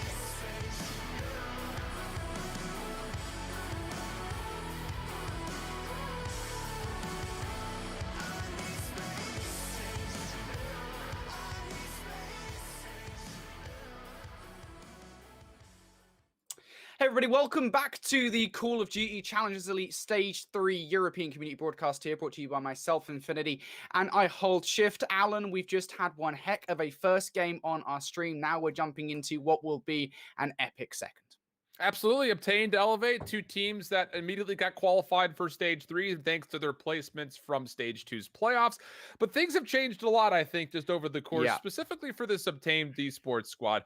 Elevate, same roster, new organization, same success, at least so far. We saw them get a 3-0 versus Pushing Gaming, but Obtained have gone through a couple of adjustments, trying to get a couple of new faces into the mix. And well, I would say largely I was pretty happy with their overall adjustments. I think it brings them up to the formidability of some of these teams like Elevate. So I don't know, in my mind, this should be a pretty close game. Yeah, it should, of course. It is going to be interesting to see sort of how Obtained have improved over the course of their roster change. Of course, I mean, it's pretty recent, right? I mean, they brought Obtained in, so they haven't had long to make those adjustments, but it seems to have worked pretty well so far, considering they've just upset, I believe it was War, in their first series of Elite here in Stage 3. So they're doing pretty well at the moment. They go up against an Elevate roster that beat them 3 times with their previous team. And I mean, that's not really saying too much, because Elevate had looked pretty good recently. They're, of course, one of the 2 best teams here in European Challengers as it currently stands. But of course, after this week, anything could change. We already are seeing a few upsets, especially one with Amelia Strays, which is just crazy if you guys go check out the mainstream happening right now. Anyway, let's take a look at a map set for this series then, to really bring you guys everything that's going to happen between these 2 teams, the battlegrounds in which these 2 teams are going to face off. Yeah, the Moscow hardpoint coming up first and foremost, I think is actually pretty favorable when you look at it from Obtained's POV, simply because you do want to make sure that you're as comfortable as possible with the ARs and, you know, just kind of opening some space to where, like you mentioned, Detained is a very recent addition. They didn't play together during the second Challengers Cup, you know, a couple of weekends ago. So this is still a pretty fresh squad overall. And then you've got a Raid, Search, and Destroy to come up after that. So, you know, I think overall for Obtained, you just want to make sure Detained is as comfortable as possible. And the first person that I look at to try to create a little bit of space is actually going to be Terrence, or Aroma, if you know him as that name, because he is one of those guys that, again, I think really had to come through and prove himself. And hey, I think he absolutely has so far. I mean, we talked about when he was playing alongside Team 3G in the early stages of the Elites. Now all of a sudden he finds himself with a much more formidable roster, and he's shined just as much as he did back at 3G here with Obtained. Yeah, Aroma or a Terrence. I don't know which he wants to be called, but, you know, we always know him as Aroma. Of course, he streams under that name. He's been pretty good recently with that AR role. He's improved significantly over the course of what I would describe as the last year, and is a real integral part of this Obtained esports lineup. But let's see how they get on as we jump straight into Moscow Hardpoint for the first map in what is set to be a thriller of a series. Elevate, can they, I guess, solidify their stance as one of the top teams in Challengers by beating Obtained, another high seed? Good opening kills coming through. Detained even able to finesse for a second overall. That'll lead to numbers for Obtained to win the hard point. And then a beautiful rotation here from Genesis, locking down Eskies. You also see PD number 4. He's watching the lower lane. So again, the spread that you're seeing from Obtained is great. Not just to soak up hard point time, but also make sure there are no strays that work their way around to the backside of the eventual P2 spawns. And it is those spawns that are going to be focusing on very soon. Obtained currently still do hold them. Aroma in a great position to take down at least 1 kill, and Obtained will want to make sure that Elevate don't get any more time off the back of that last hard point. But focusing on this rotation, Weeman wins a huge one against Detained. Round the back, cannot get any further up the street, and Obtained, they win the first couple of gunfights, but Elevate now going to be spawning up over towards Lobby, and Denza has managed to slip the net here. I believe that Obtained are aware he's there. Genesis takes him out, and now ready for the hit are Obtained, but maybe not as ready as they'd like, as Bids able to pick up 2. And the spawns have stayed safe the entire time since the second hardpoint is open for Obtain Esports. So yes, they have been pushed back off of their initial setup, but they're in a really good position to lock things down and send Genesis on a bit of a pinch. No one's going to expect this. How about one? Would you like a second? There's a third around the corner if you feel tasty enough to grab it, but it will be PD who picks up, and with help from Genesis, that will be the full flood, the full break, and Obtain Esports retake the hill. You cannot let that happen. Obtained Esports going for the last 25 seconds of time. Now, the one positive here for Elevate, I suppose, is yes, all right, you've given up that scrap time. Yes, all right, you're losing pretty early on here, but it's not by a large margin. You've got the rotation in hand. Question is, can they hold it? As Obtain get ready for these breaks, they've been pretty good at them before when they had Brezzy on this very map. Are they as good with Detain? There's the question. Well, Detain's going to play a pretty integral part. Will I get one? But Weeman picks up two. The main AR for this Elevate lineup gets snapped on by Aroma. Obtained. Not done yet here, but Elevate done a good job here at just batting them away for the moment. Yeah, this is all really good, I think, from Elevate's POV, because, yeah, you're bounced back from the hard point onto this initial time, but you are actually able to force Obtain to consider what rotation they want to make if they want to break for scrap time. You're going to see a 2-2 split coming through. Genesis, does he really even want to play for spawns is the question. Maybe not even going to need to. Hixie, though, picking up. He's on 3. Find himself number 4 on 1 HP. One more on the corner, not going to get the pistol. Genesis keeps things interesting, but will eventually fall. I think all in all, though, you're looking at that from Obtained Esports POV and saying, not bad. You know, we were able to keep them off a significant amount of hardpoint time, and realistically, when Elevate have a setup like they do, you take those every day of the week. Absolutely you do. Elevate don't do a terrible job there, to be honest, of keeping control of that P3 hardpoint, but as we move over towards the Boulevard, 4P4, we'll see whether or not they're able to break the early setup fight. Obtained Esports. Aroma comes round, picks up 2. Hi, Hixie. Hi, Weeman. And says bye just as quickly as Elevate going to get wiped away here, but Bids with a nice response is able to pick up 2, swinging out wide for number 3. Unfortunately for him, though, met with more than he could chew there. And now Obtained Esports in once again for this time. Elevate going to have to go around the front.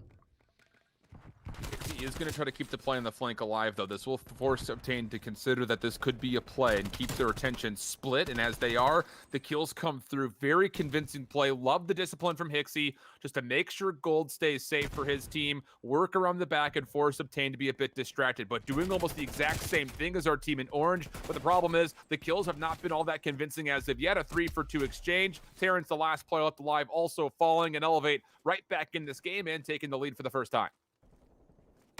Good for Elevate, really, to find their way back into this game. Everything's all even Stevens, actually, as we go into the second set of rotations. And early on, to be honest, you know, one of the keys to victory, you'd say, for Elevate, right, has been this sort of sub-duo coming in from Hixie and Denza. Right now, Hixie and Denza, they've been relatively quiet, especially the latter at 4 and 8 so far. If he can really start to pick things up, you'd imagine that Elevate will have a much easier go of things here. He has just been such a lights-out sub for this team in the past. Now PD's going to be tested. Elevate really coming to life here. Genesis, another mini pinch, trying to keep the hard point contested. 27 seconds. Hixie turning back around will keep it safe, and Elevate will win the scrap time largely. But more importantly, you see where those white arrows are positioned. They want to try to get this second hard point set up as well. The problem is you do have PD who's causing a bit of a distraction through the apartment building. So Elevate might be a little bit more short numbered than they'd like to be for this setup. It just comes down to, can they get the kill? PD going to say absolutely not. Now Bid's next one up. He will keep the lane safe, but you see number 6 spawning out means that Elevate still are without their initial setup that they want for the second hard point. Well, Hixie is in there for the early time on this hard point now. Now it's just a case of how quickly to Obtain actually want to hit this hill. PD wins the gunfight in the mid-map, and that's really the first goal scored here for Obtained Esport, but it's not quite full-time just yet. Obtain trying to make their way onto the hill.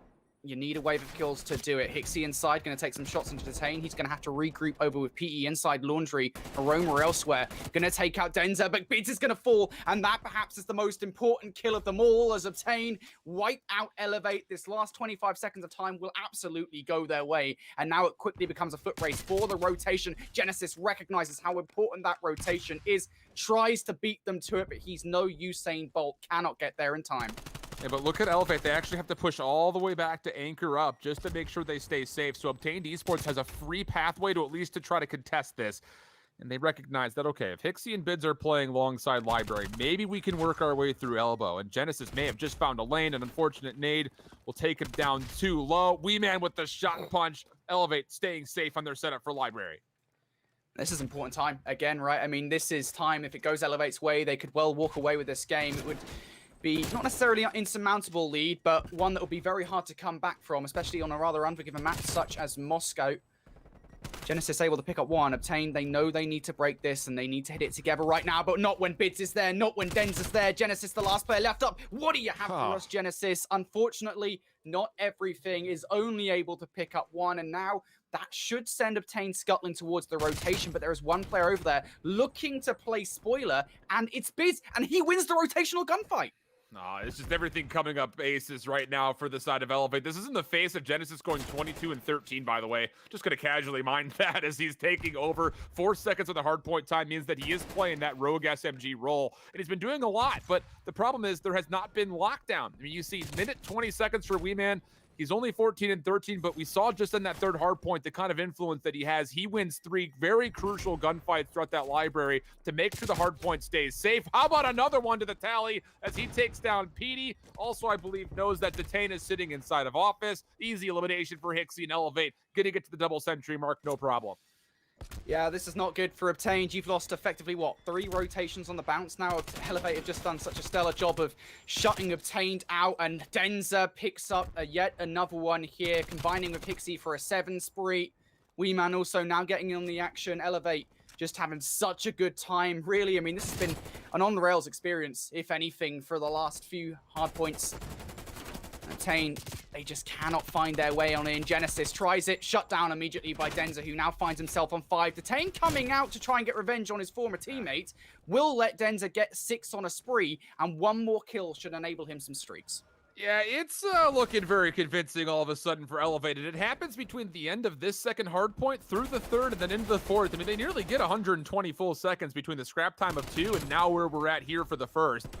And Denza on 7 does earn the artillery, even soaks up a Semtex, stays alive, goes prone. Wait, he could finesse this for 8. Petey's like, where did he go? There he is, finds him finally, but full streaks have been earned, and with that, Elevate won't even need him to put the game away. A huge second rotation of hills for Elevate to take 250-97 win. That's a feels bad man moment for Genesis. To be honest, he had actually such a great game number 1, but focusing on the positives for just a second, Elevate, what is that? That last 3 hard points just controlled them pretty much perfectly. All the way from P2 with that scrap time, going from P3 to P4, and then of course back around to P1. Beautifully played coming out there from that Elevate lineup, a team effort all around. I mean, just the fact that they're able to string together kill after kill after kill in those closing moments of the game. Obtained, they didn't even look like they knew what they were doing there at the end. And that's not their fault. It was just how well Elevate were playing that game. And that's in the face, like we mentioned, of a player like Genesis just popping off. Yeah. I mean, he had a huge game. And when you're finding that many kills as the Rogue SMG, at a certain point, you're like, guys, what else do I have to do? I'm finding a ton of kills on rotation or on these break pinches, and we're still not winning where the other 3 are focused. That's not great news. And I think you have to overall give credit to where credit is due, which for Elevate was Weeman and Bids. They played absolutely lights out. A number of key gunfight wins for Bids when teams are trying to break. But on the other hand, Weeman, who is that AR that's kind of locking down the hard point, he won more kills than I think I could probably tally just offhand when it comes to those kills meant the hard point stayed safe. All of them were super crucial when it comes down to how they were able to put together that second rotation. Great stuff overall, really across the board for the side of Elevate. That was a beautiful hard point for them in that second rotation to Hills. I think it does go to show really how good this Elevate roster is, right? I mean, off the back of Singularity having what I would describe as a pretty average start to the season. Of course, Singularity are no longer involved in Call of Duty challenges, but that roster did not have, I think, as good of a start as they would have liked. It didn't live up to the potential, right? And I think for Bids and Denza with this new roster, it is what I would describe as the perfect mix of some of the best players in those particular roles that are available in European challenges this year. Hixie is a phenomenal sub player. We were talking about it with Obtained Esports. He and Callum was such a great duo, and Hixie was a massive part of that. And you know, you can't talk about this without talking about Weeman, right? He is just an incredible AR. Doesn't matter whether he was playing on Connect 4 or House Tough or now on this roster with Elevate. Weeman has played an integral part on each of those teams and continues to be a stellar AR for this roster. And well, off the back of that, Elevate, they end up winning game number 1 in a rather dominant fashion. Let's take a look at what this means for the rest of this series, because of course this is a best of 5. We still have a ways to go before this series is over.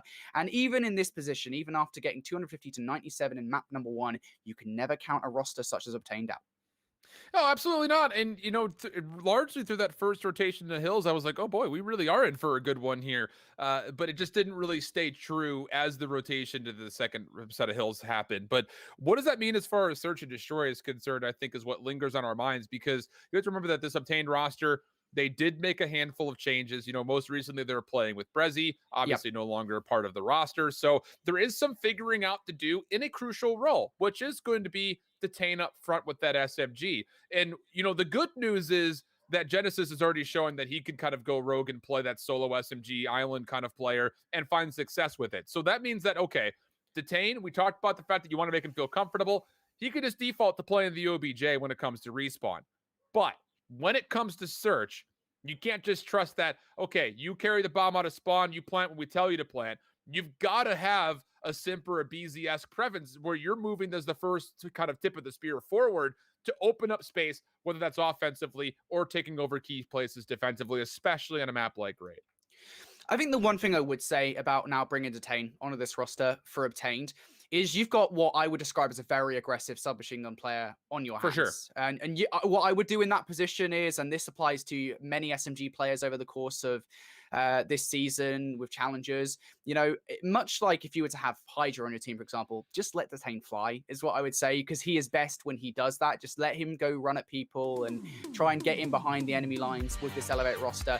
I think the one good thing about having Detain here as well is he's going to know what Bids and Denza are going to do on this map, right? He's going to have that sort of insider knowledge, like, look, we know that Bids and Denza are going to be in these positions. And albeit, Elevate, they will probably have changed their strategies pretty significantly since the time that Bids and Denza last played with Detain, but that insider knowledge of just how your teammates play, it never disappears, and Detain will be using that to his advantage as we go into map number 2 here. Of course, Raid turning back to Black Ops 2 once again from map number 2. Let's see how Obtained handle this offense. As right away going straight towards B, but they're going to deal with some aggression straight through the mid-map. I love this from Elevate.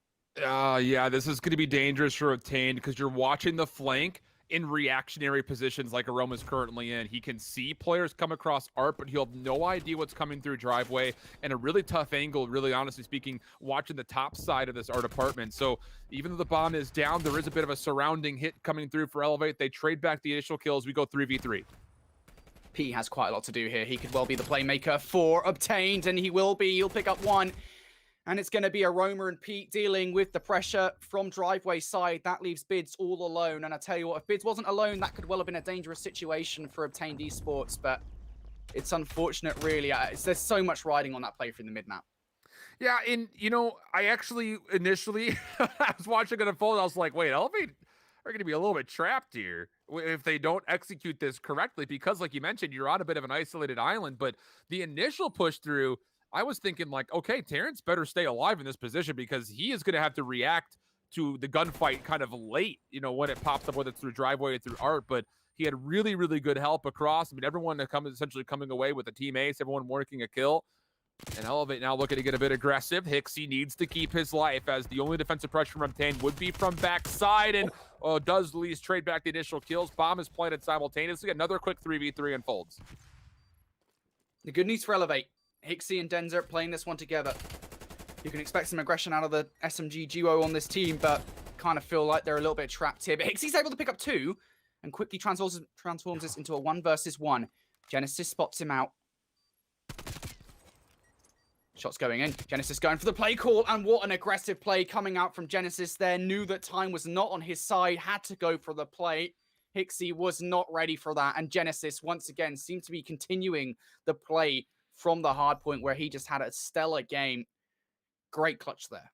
He's got the liberty to make that play because he gets the initial damage down. That's really the big key overall. I mean, good on Hixie here to clear some space in and around the actual bomb itself, but as soon as he throws that shoulder, Genesis is able to kind of read where he's going to be positioned, especially the second challenge where he gets him down to about half HP. Yeah, it's an easy call to kind of move forward and just take advantage of the health situation and win the gunfight with the clock kind of ticking against you. So it would have been maybe a different situation if Hixie played his life a little bit longer, but not the case. So Obtained looking very good so far through these first 2 rounds. Genesis playing the flank a bit differently this time for Obtained, even though their hit is still geared towards the B site. Shots going down. PD gonna be on the receiving end of those. I love this play coming in from Weeman, trying to get bedroom control against Aroma. But this is all a ploy as Obtain do get this bomb down over towards B. Now, Weeman may win that one-on-one engagement, but still, Obtained in the better position here. They have the bomb down. Elevate need to be the ones to make this move. I actually love this position from Genesis. Even if he dies here off the flank, it at least allows the rest of the Obtain members to know where the hit's coming from. But now it's a 2v4 in their face. Obtain, big first kill. The more still to follow. Needs to find a second. Oh, almost outplayed him, but Hixie comes in from behind, and now it's Pete and Genesis. 2 versus 3, and now Genesis 1 versus 2. All you gotta do is just check the bomb before somebody checks you. He's gonna get it against Bids, the 1 versus 3 for Love Genesis. Hixie, I don't think you've got the time there, buddy. I love that play from Genesis. A little bit of Call of Duty timing goes in your favor, but hey, that's how the best meals are cooked. Just a hint of COD timing. No, it's perfect for a 3v4 post plant situation in which you're playing for a laundry post plant. Genesis knows that as Aroma falls over through bedroom, all he has to do is make sure there's not an immediate flank coming through Art. If he dies from garage, that gives information to the other 2 players that, okay, they're trying to retake from behind us. We just use laundry as the advantage.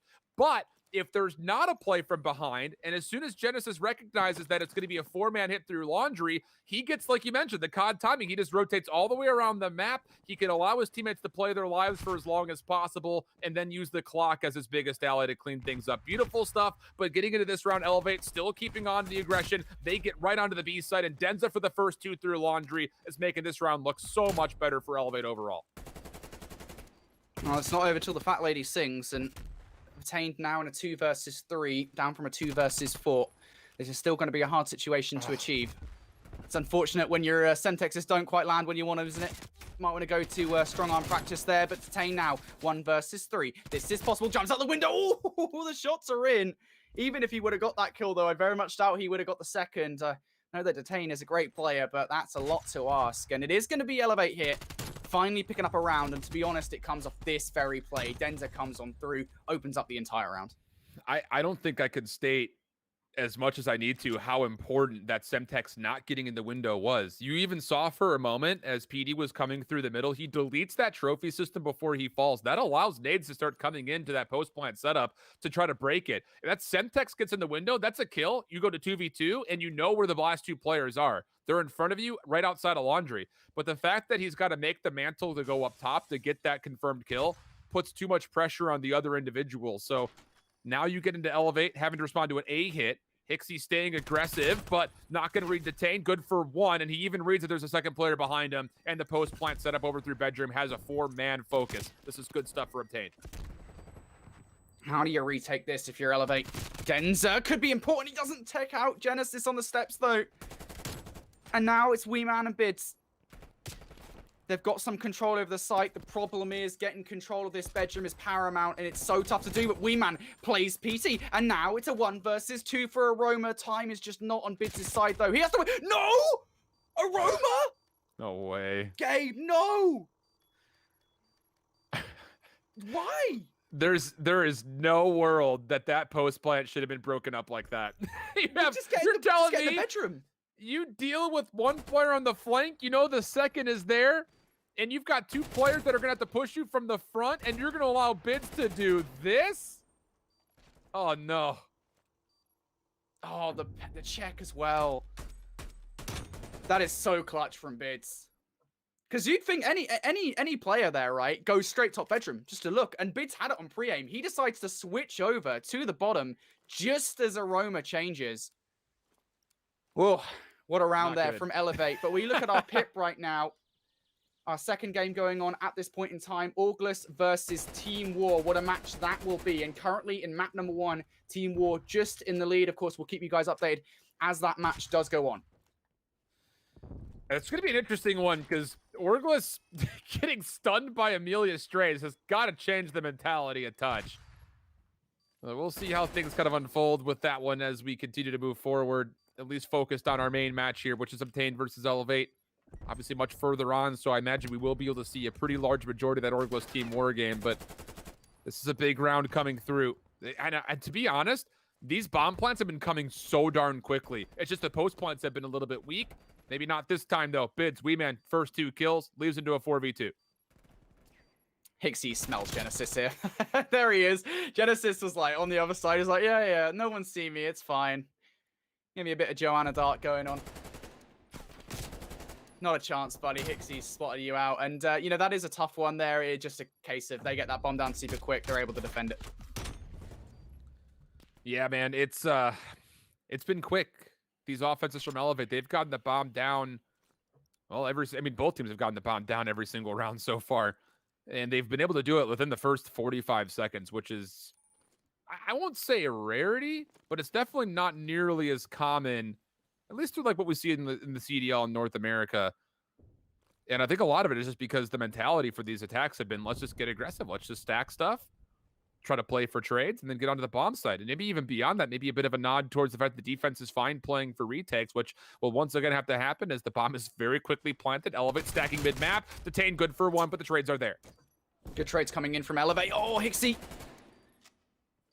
Gonna play his life for the moment. Genesis able to take down Denza, so now a 2 versus 2 here. Elevate looking to get this bomb. Lovely play from Hixie. Recognizes Aroma's probably gonna come on a flank. And now it's Genesis in a 1 versus 2. Don't do it again. Bids has been in that position before! Not again! Bids in the exact same position. Genesis in the exact same position that Aroma was caught out just 2 rounds prior. Elevate, 4 rounds on the bounce here. What a comeback.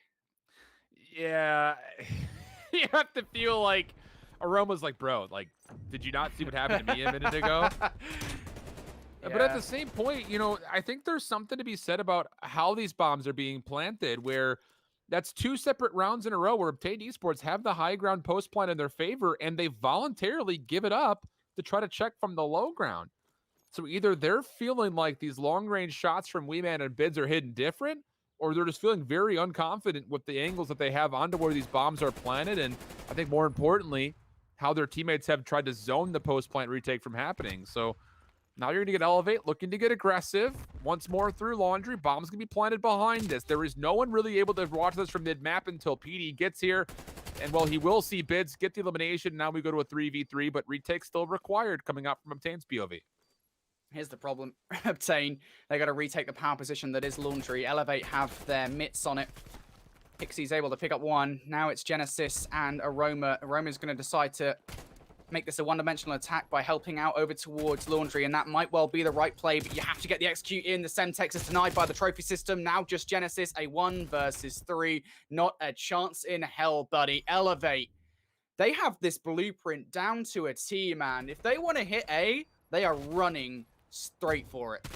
Yeah, in these dicey eliminations, these dicey plays that you're starting to see getting into jungle are really risky, but they come with a lot of reward. If you can win those gunfights out and take care of that defensive standpoint, there's not a lot that Obtained could do to retake past that. I mean, that's the easiest avenue of approach, especially when numbers start to kind of falter and we get into like 1v1s, 2v2s, things of that nature. If you don't have Laundry control, it's very difficult to finesse enough to get to the bomb itself and defuse safely.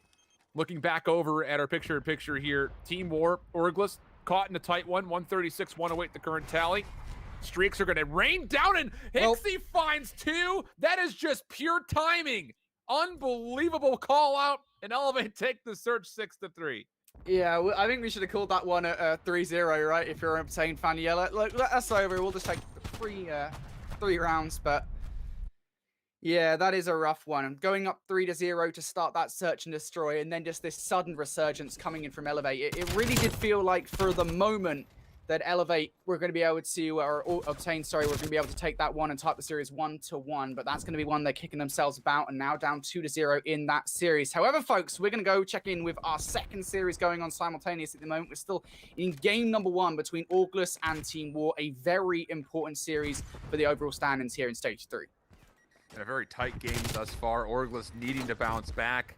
Currently looking all right when it comes down to this hold for P2, but you've got to deal with these Team War members that are funneling right on through tires and Nvidian for 2.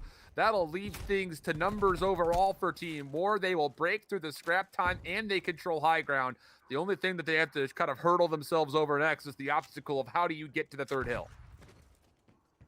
And it is going to be Team War now trying to find their way on through. August, with this rotation in hand, how do you approach this if you're a Team War? You got to get rid of Josh. That has to be the first hurdle here. Harry also in the back line will continually spawn August players around the back. This is such a tough hill to break, and War well aware of that fact, and Harry just continues to be a thorn in their side. Vortex able to pick up another one. Vortex able to pick up another one. August doing such a stellar job of holding onto this hill at this point. And Team War, I mean, to be fair, I can't exactly tell them off at the moment. It is such a hard hill to break here. Yeah, but if you get full wiped like that, this is the problem you start to face, is the fact that Orglis can actually commit a couple of numbers to push a little bit further forward and make your second attempt a near impossibility.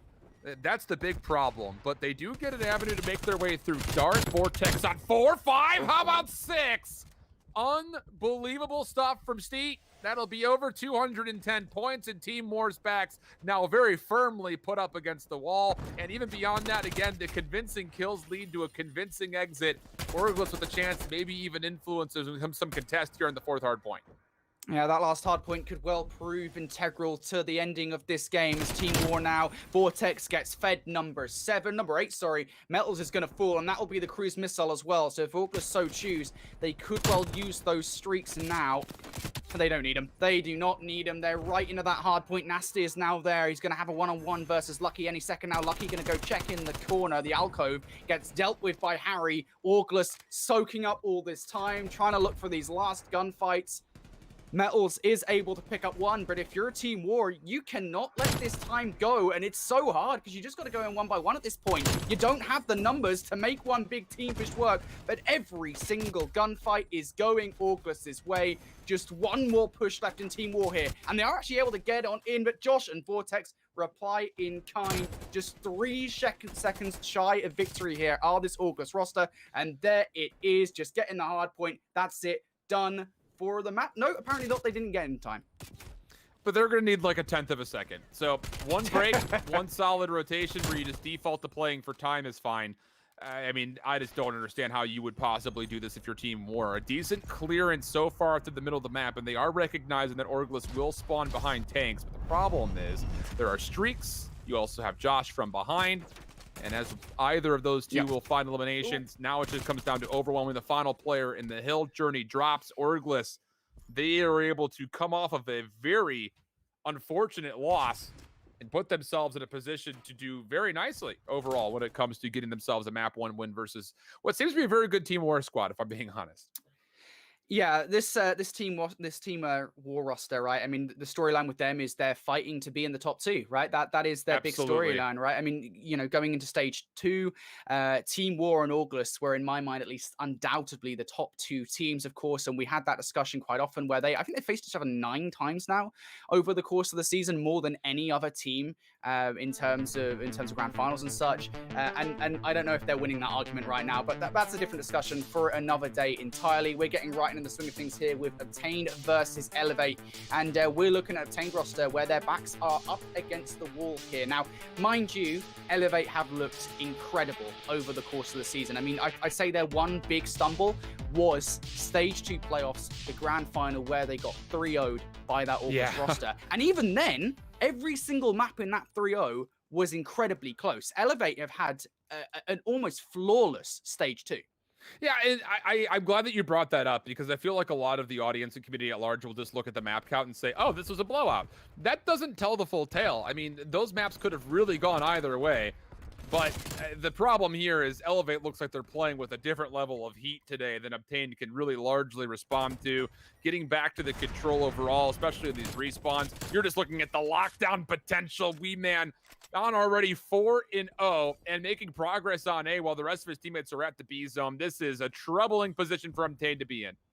Yeah, Wee Man is far from a wee man at the moment. He is standing quite Very tall large against man. these Obtained. He's very large, isn't he? Get in the way of these Obtained players. They don't really know how to deal with him at this point in time. And I will say you kind of do need to deal with him before he gets going early on here. If you enable that potential streak that's on the cards for a Wee Man, that will be a problem for Obtained later down the line. You need to shut him out pretty early. We discussed the keys of victory before we got into it, and Weeman, he is absolutely one of them for Obtain. Let's see if Genesis, though, has been a key to victory for Obtain in this series thus far. Can do anything about it. He's able to pick up one before falling. Trades coming in favor of Elevate, and now you feel like with that final kill, they are just going to capture this zone and Obtain rightfully leaving it.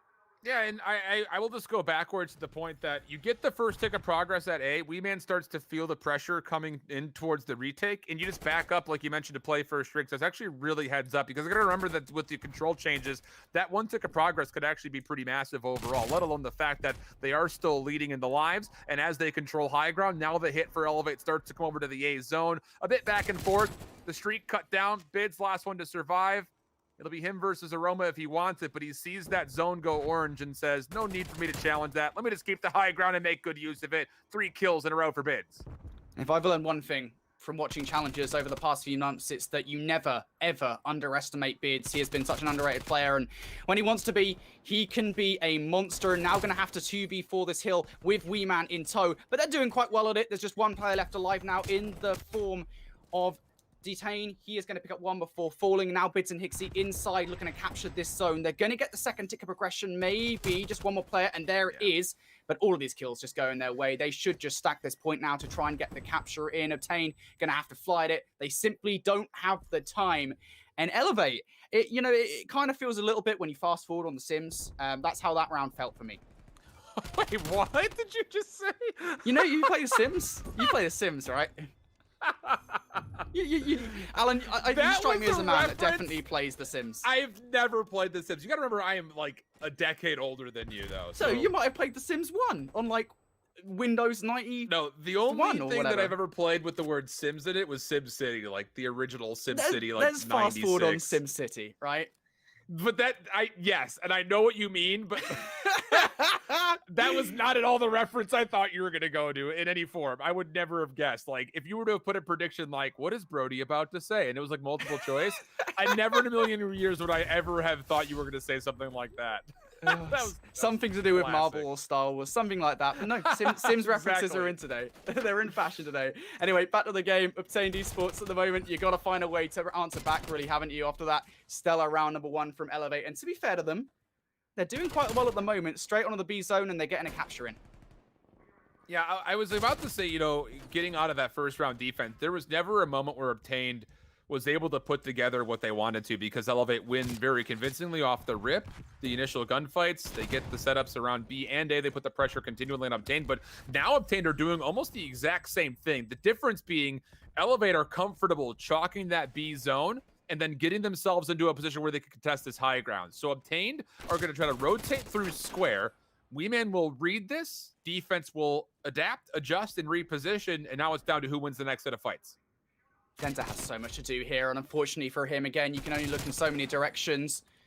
He's able to pick up 1. Bids is there for 2, though. That will slow up the play momentarily. Hixie is also in, but Obtain with the 1 versus 1. A snappy shot onto Hixie here, and now you've got Genesis in an advanced position, and you feel a little bit here that Elevate might be in a spot of bother. They're going to have to come off the spawn and get into there right now, but Streak's coming in for Elevate. Do they remove Obtain from the hill? They gonna get them off the hard point off the control zone, sorry, for the moment, but kill's still coming in from Obtained here. They haven't done what they exactly wanted to do of just making sure that Obtained are out of the control zone. PD still in, the capture still coming in. 1 hit from Elevate any second now. There it comes. Weeman able to come in. Denza picks up 2, and now it's just Pete inside the hill. What can you do? He's able to pick up 1. Another Streak now coming in. He's able to pick up the 2nd. Now Weeman picks up 2, though. And now Aroma, the last player close by. The fact that he gets 2 is... that's Miracle on 34th Street right there. Unbelievable. And the second tick of progress comes out because I will say this much. The streaks get funneled in, but Genesis playing inside of bricks over here, he was able to find 1 elimination to make sure that Elevate was really responsible and kept honest on their push through to try to retake. So once again, they'll have to do the exact same retake break. It's not going to happen this time. Both teams have looked near immaculate when it comes to what they've seen so far in these first 2 offenses. Even more so, I would say, though, from Obtained, being able to bait out the streaks like they have and still successfully grab the A zone. And I will say this much, right? There's been a lot of complaints over the course of the season so far about the way that Garrison controlled this play, right? I mean, obviously, it is inherently defensively sided. But I think, you know, over the last few weeks and months, teams have just got better at making these offenses work. They just know fundamentally how to make them work. And I know that sounds really silly. Like, it kind of feels like you're on autopilot a lot of the time. Like, right, capture B, then go through bricks to go around the back of A and try and capture it that way. And that is effectively all you can do unless you've got pressure through green. But teams have got so good at that now that actually offenses on this map are I wouldn't say easy, but teams are used to them. And that's what you see there in the first couple of rounds from Elevate and Obtained Esport. But now we switch back over here and Obtained on the defense, having a great start. And what do you say? It's Aroma able to pick up 2 right out the gate. 2 very important kills for him as well. He was just at 1-8 going into this round. Really tough first 2 rounds. And I just don't know why you would even bother trying to challenge that. It's a double AR defensive setup. Fortunately, Genesis and PD could trade back a couple of kills, but I don't know. I just don't think there's any reason to take that elimination. Wait for your SMGs to get back into play, because now Elevate, who largely was bounced out of their initial attempt towards B, have gotten into a position where they can contest, continue to stall the clock, and then one good gunfight win with a 4v2 situation in front of them could potentially lead to the B zone finding some significant progress on it. Hixie with 9 bullets left in his Krig feels confident enough to take on the gunfights. But I mean, to be fair, I'd feel pretty confident too if Wee Man had my back. Hixie switches to a sub. He does it all. Hixie is so good at the moment, able to pick up those couple of gunfights. And now you're Obtained. You are literally panicking. You've already chalked the B zone. You've got to go straight towards A. Do you have it in you to hold on to the point? Well, not when Bids is staring at you, but Krig 6, Bids is taken down, but it was Wee Man there to pick up the mantle. This second tick will surely be coming in here. And here's the problem. B is probably going to go no matter what here. Obtain need to put all of their resources straight into A and make sure that Wee Man goes here, but he refuses to die on a 5-3. Make it a 6. Bids is actually there to finish off the kill, but it doesn't matter anyway. It's elimination for Wee Man, and it's a streak for Wee Man too. It's just, that is such an Elevate play. I mean, we've seen them do that throughout Stage 2, through the Challengers Cup. You get a clean, convincing kill feed, split your resources, go to a 3-1, where, like you mentioned, you can just essentially solo capture B and force Obtain to have to deal with you on the A site. They still hold a 6-life lead and a minute and 20 seconds to either get kills or that final tick of progress on A, whichever is more convenient. It's just, it's an easy position for Elevate, really, isn't it? And now Wee Man, 1v1 on the point versus Detain, has shorty stopped out of the shadow. What? Wee Man! What is that centering with the Diamati able to pick up the kill? And now Obtained Esports here. Got to find their way onto the point. Pete is on there. It's going to be Genesis now up to the plate. But Wee Man in this position has just been so horrible. Does get stuck with a nade. Tries to play kamikaze. It doesn't happen. Detain picks up 2. And Obtained Esports survive yet another onslaught. But the problem remains. 5 lives remaining. Elevate have all the time in the world to make this one work. It would be a meltdown if Elevate were to lose this round now. Yeah, win condition now is spawn trapping, and you see them trying to get their way through. Lights, just play your trades. PD, not going to be good for one. So maybe he can isolate and find a couple of kills here for his life, but not going to happen. 40 seconds to find 3 kills, and even beyond that, you're not going to allow Terrence to get out of spawn. So now you just turn your attention back towards the zone, force these defenders to make something special happen, which Detain nearly gets a double, but he would have had to do a lot more than that. Genesis able to get back onto the zone for a moment, but the number is too great, too overwhelming, and that's all offense so far through our first 3 rounds. I gotta say, I really do love that play from Detain and Genesis there. They tried. It's kind of like, I kind of feel like even like a sticker, like, you did try there at the end, because to be honest with you, it was some nice little duking going on, but too little too late. To be honest, there is the story of that round. That early play from Elevate solidified that entire round, to be honest. It's just one of those situations where the odds are absolutely stacked against you, and Elevate have just done such a stellar job in that round that now we're at a position where it's 2-1 to Elevate, and, well, would you believe it? It's Garrison control, but it's only offensive rounds being won here. 10's on 4 in a row. Say, Wee Man, I think every single one of his kills has been in form of some sort of a multi-kill life that he's put together. He's been on 4 or 5, at least 3 different times so far this game. So this goes to show how streaky this Elevate team can be. We've been able to find one. This is interesting. Elevate have actually kind of volunteered to give away a lot of this B zone in favor of trying to play the rotation from A, but it's going to come at a pretty steep cost. The first tick of progress is already gone, and there's really not an avenue to where you can actually contest this. Denza on 6, not going to have enough ammunition in the tank to try to play for a third as he was already onto the reload, and this is the exact same situation nearly that we saw from Elevate. The problem is the numbers are not good enough to really make the play happen, so first tick of progress at A, stalled, depleted. Second tick of progress at B, same thing happens there. I respect that from Pete there in that position, right? I mean, you're kind of all on your own. What do you do if you're there? But, I mean, now 50 seconds on the clock. Hixie all alone on the platform is dealt with. So now Obtained, they have a potential opening to get inside lights. Start to make this push work, but not when Denza's snapping like that. He takes down Pete. Weeman is there for the kill as well. Bids follows up with yet another one. Detain takes his former teammate down in Denza. A lovely kill from him. The second tick should surely come in. No. Jumps out of the hill to try and take down Hixie. It was the right play to make in the moment. Unfortunately, though, it doesn't equate to a dub for him. And now Obtained. Back to square one once again. 37 seconds on the clock. And they just continue to be taking out from behind. These Elevate players just getting behind time and time again. Big kill here for Detain. He can stall the clock, and he'll be able to do it pretty freely. But as the only defender, or pardon me, the only attacker here, will Elevate try to play for aggressive exit kills, and it seems like they want to by getting up top into the tower. And a big gunfight once more for Weeman, able to help out Denza as he was taken down to low HP. I mean, again, just the crucial kills that we've seen from Weeman is really what largely has impressed me the most about his gameplay. I mean, a main AR throughout the entirety of his career, largely finding a lot of tribulations, I think, over the last couple of years, but he's been solid all year long, especially recently with his Elevate roster. Look at Denza right now, just swinging from left to right, trying to bait out Detain. Weeman's done a stellar job of it, but unfortunately, he pre-aims to the right, prefires to the right, thinking that there's another player coming to bait him out. That's exactly what Detain's trying to do, but that's just not the case at all. And now Elevate able to pick up 3 kills. Aroma's the last player left alive. He picked up 2 before falling. An 8 versus 12. Make it a 7 versus 11 now. The lives dwindling down for Obtained Esport, and I'm getting a little bit deja vu here, Alan. Oh, yeah. Obtained in exactly the same position they were before. It's deja vu feeling like a nightmare, though, for Obtained. You've got to clear out space to even see the A zone with these lives, and the clock is against you. Hixie from behind. Oh, lots of damage, but no kills. That's...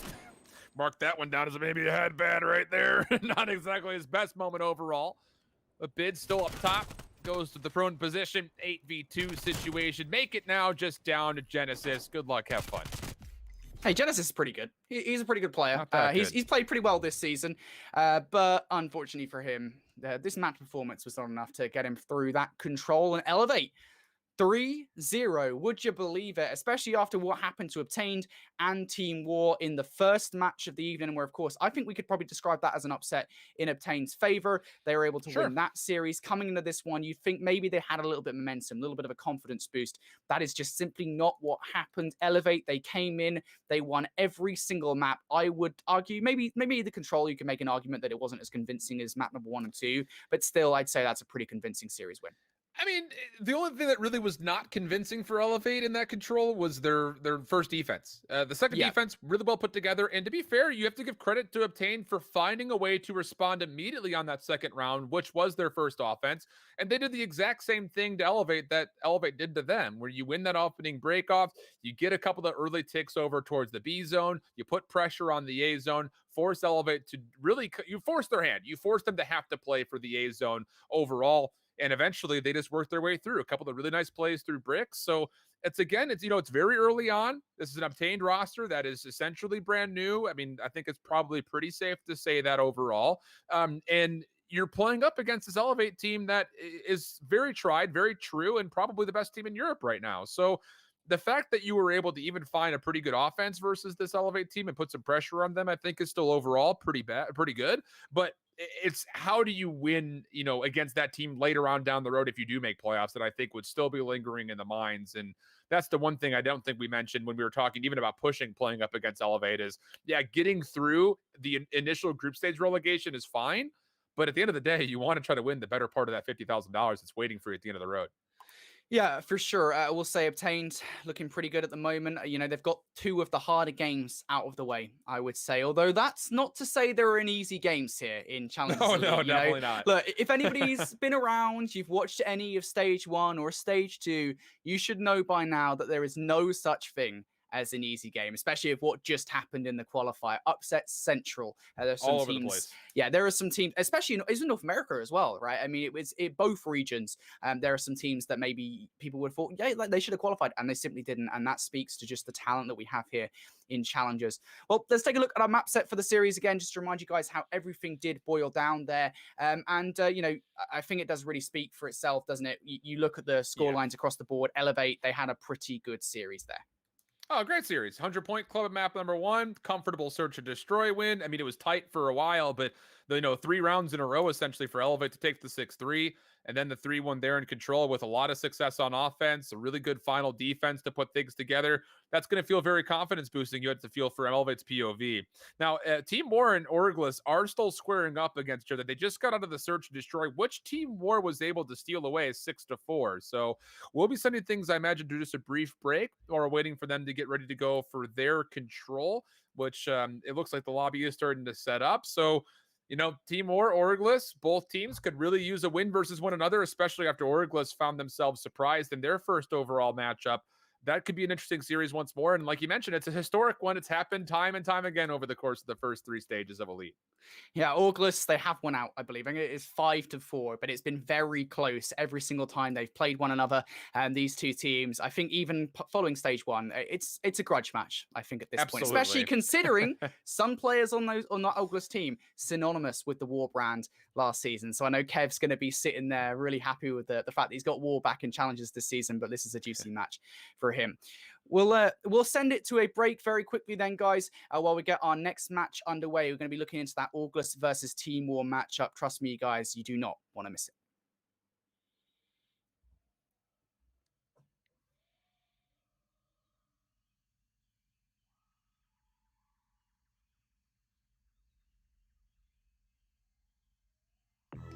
You said I'd never ever hurt you well. You lied and I'm trying to move on, but it's the 3rd time that you call me up crying. You're just doing that to get in my heart. 3rd time waking up in your apartment. I smell like candy from the other night, yeah. 'Cause I'm so weak when I'm drunk, so I'm getting sober. I've had enough now, good as sober. I'm done with you, no goodbyes allowed. There's no love when I look in your eyes. I feel cold by your side. There's no love when I look in your eyes. Oh, why back on me even when you know I'm right? I'm sick of all the things you do, yeah, think that you lose sight. Yeah, you can turn your back on me, I don't really mind. But don't look back on me, I know what it's on. 'Cause when you're back on me, I know that it don't feel right. Hey, sometimes you just make me want it. Hey, sometimes I just wanna die.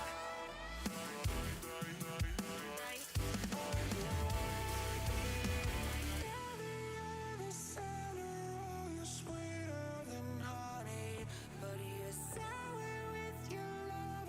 What a sad way of life. It's obvious I'm trying instead of clarifying. You brought me up and throw me away. Oh, this time now you call me up crying. You're just doing that to get in my heart. This time waking up in your apartment. I smell like candy from the other night, yeah.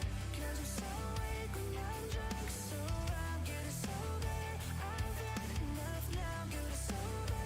I'm done with you, no goodbyes allowed. Back on me even when you know I'm right. I'm sick of all the things you do, yeah, think that you lose sight. Yeah, you can turn your back on me, I don't really mind. But don't look back on me, I know at the time. Cause when you're back on me, I know that it don't feel right. Hey, sometimes you just make me want it. Hey, sometimes I just wanna die.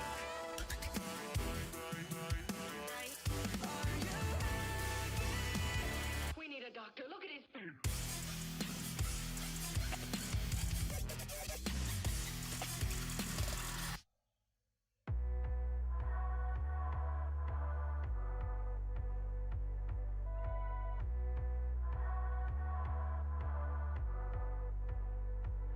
I wanna breathe like I'm brand new. Why can't I feel like I'm supposed to? Don't you feel the pressure? I do. Tell me this will end soon. My mind's running away, a mile a minute, can't shake it off. A free fall, I'd give anything to make it stop. How can I be an optimist when all this feels infinite? When the darkness finds me, all this feels infinite. Like the brain is blinded. All this feels infinite. It's infinite. Infinite. It's infinite. I gotta find some way to relate at you a lot, so I can see straight erase every lie and have to anything I have to.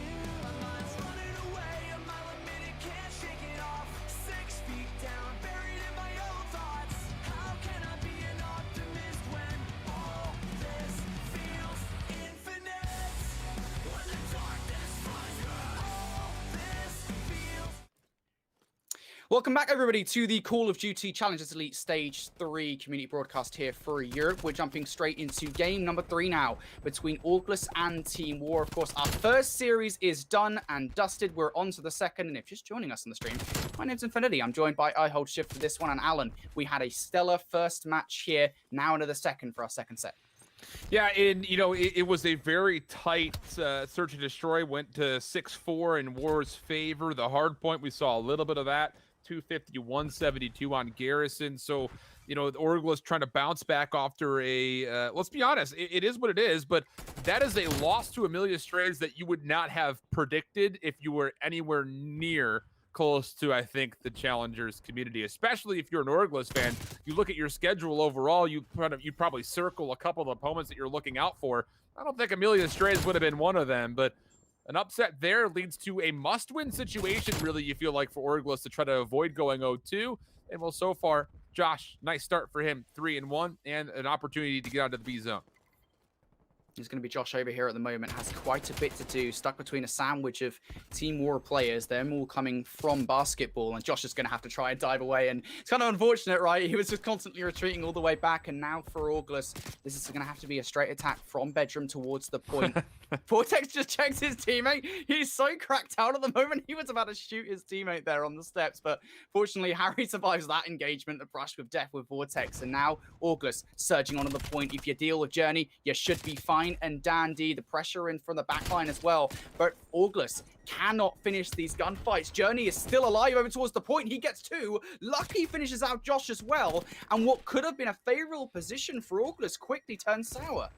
Yeah, that lost engagement for Vortex as he was coming through kitchen was actually a really important one for Team War to recover the kitchen overall, because that was going to be 2 Orglas members in and around money, or at least the kitchen front side. And if you allow that position to go the way of the offense, the angle of approach to get to be much easier than what would just normally be a large flood from the front. So big recovery from Team War. The problem is still the lives. So with 55 seconds to play, Team War have to be convincing when they hold off this next push. And how about Orglas? They're just going to go searching for a couple of kills on the bottom side of the minimap and then retrain their attempts over towards B.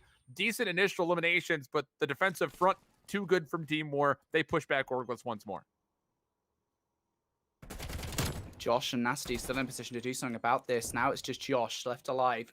Of course, Team War are down to their final 5 lives here, but time is going to be an issue, potentially. War now down to no respawns remaining.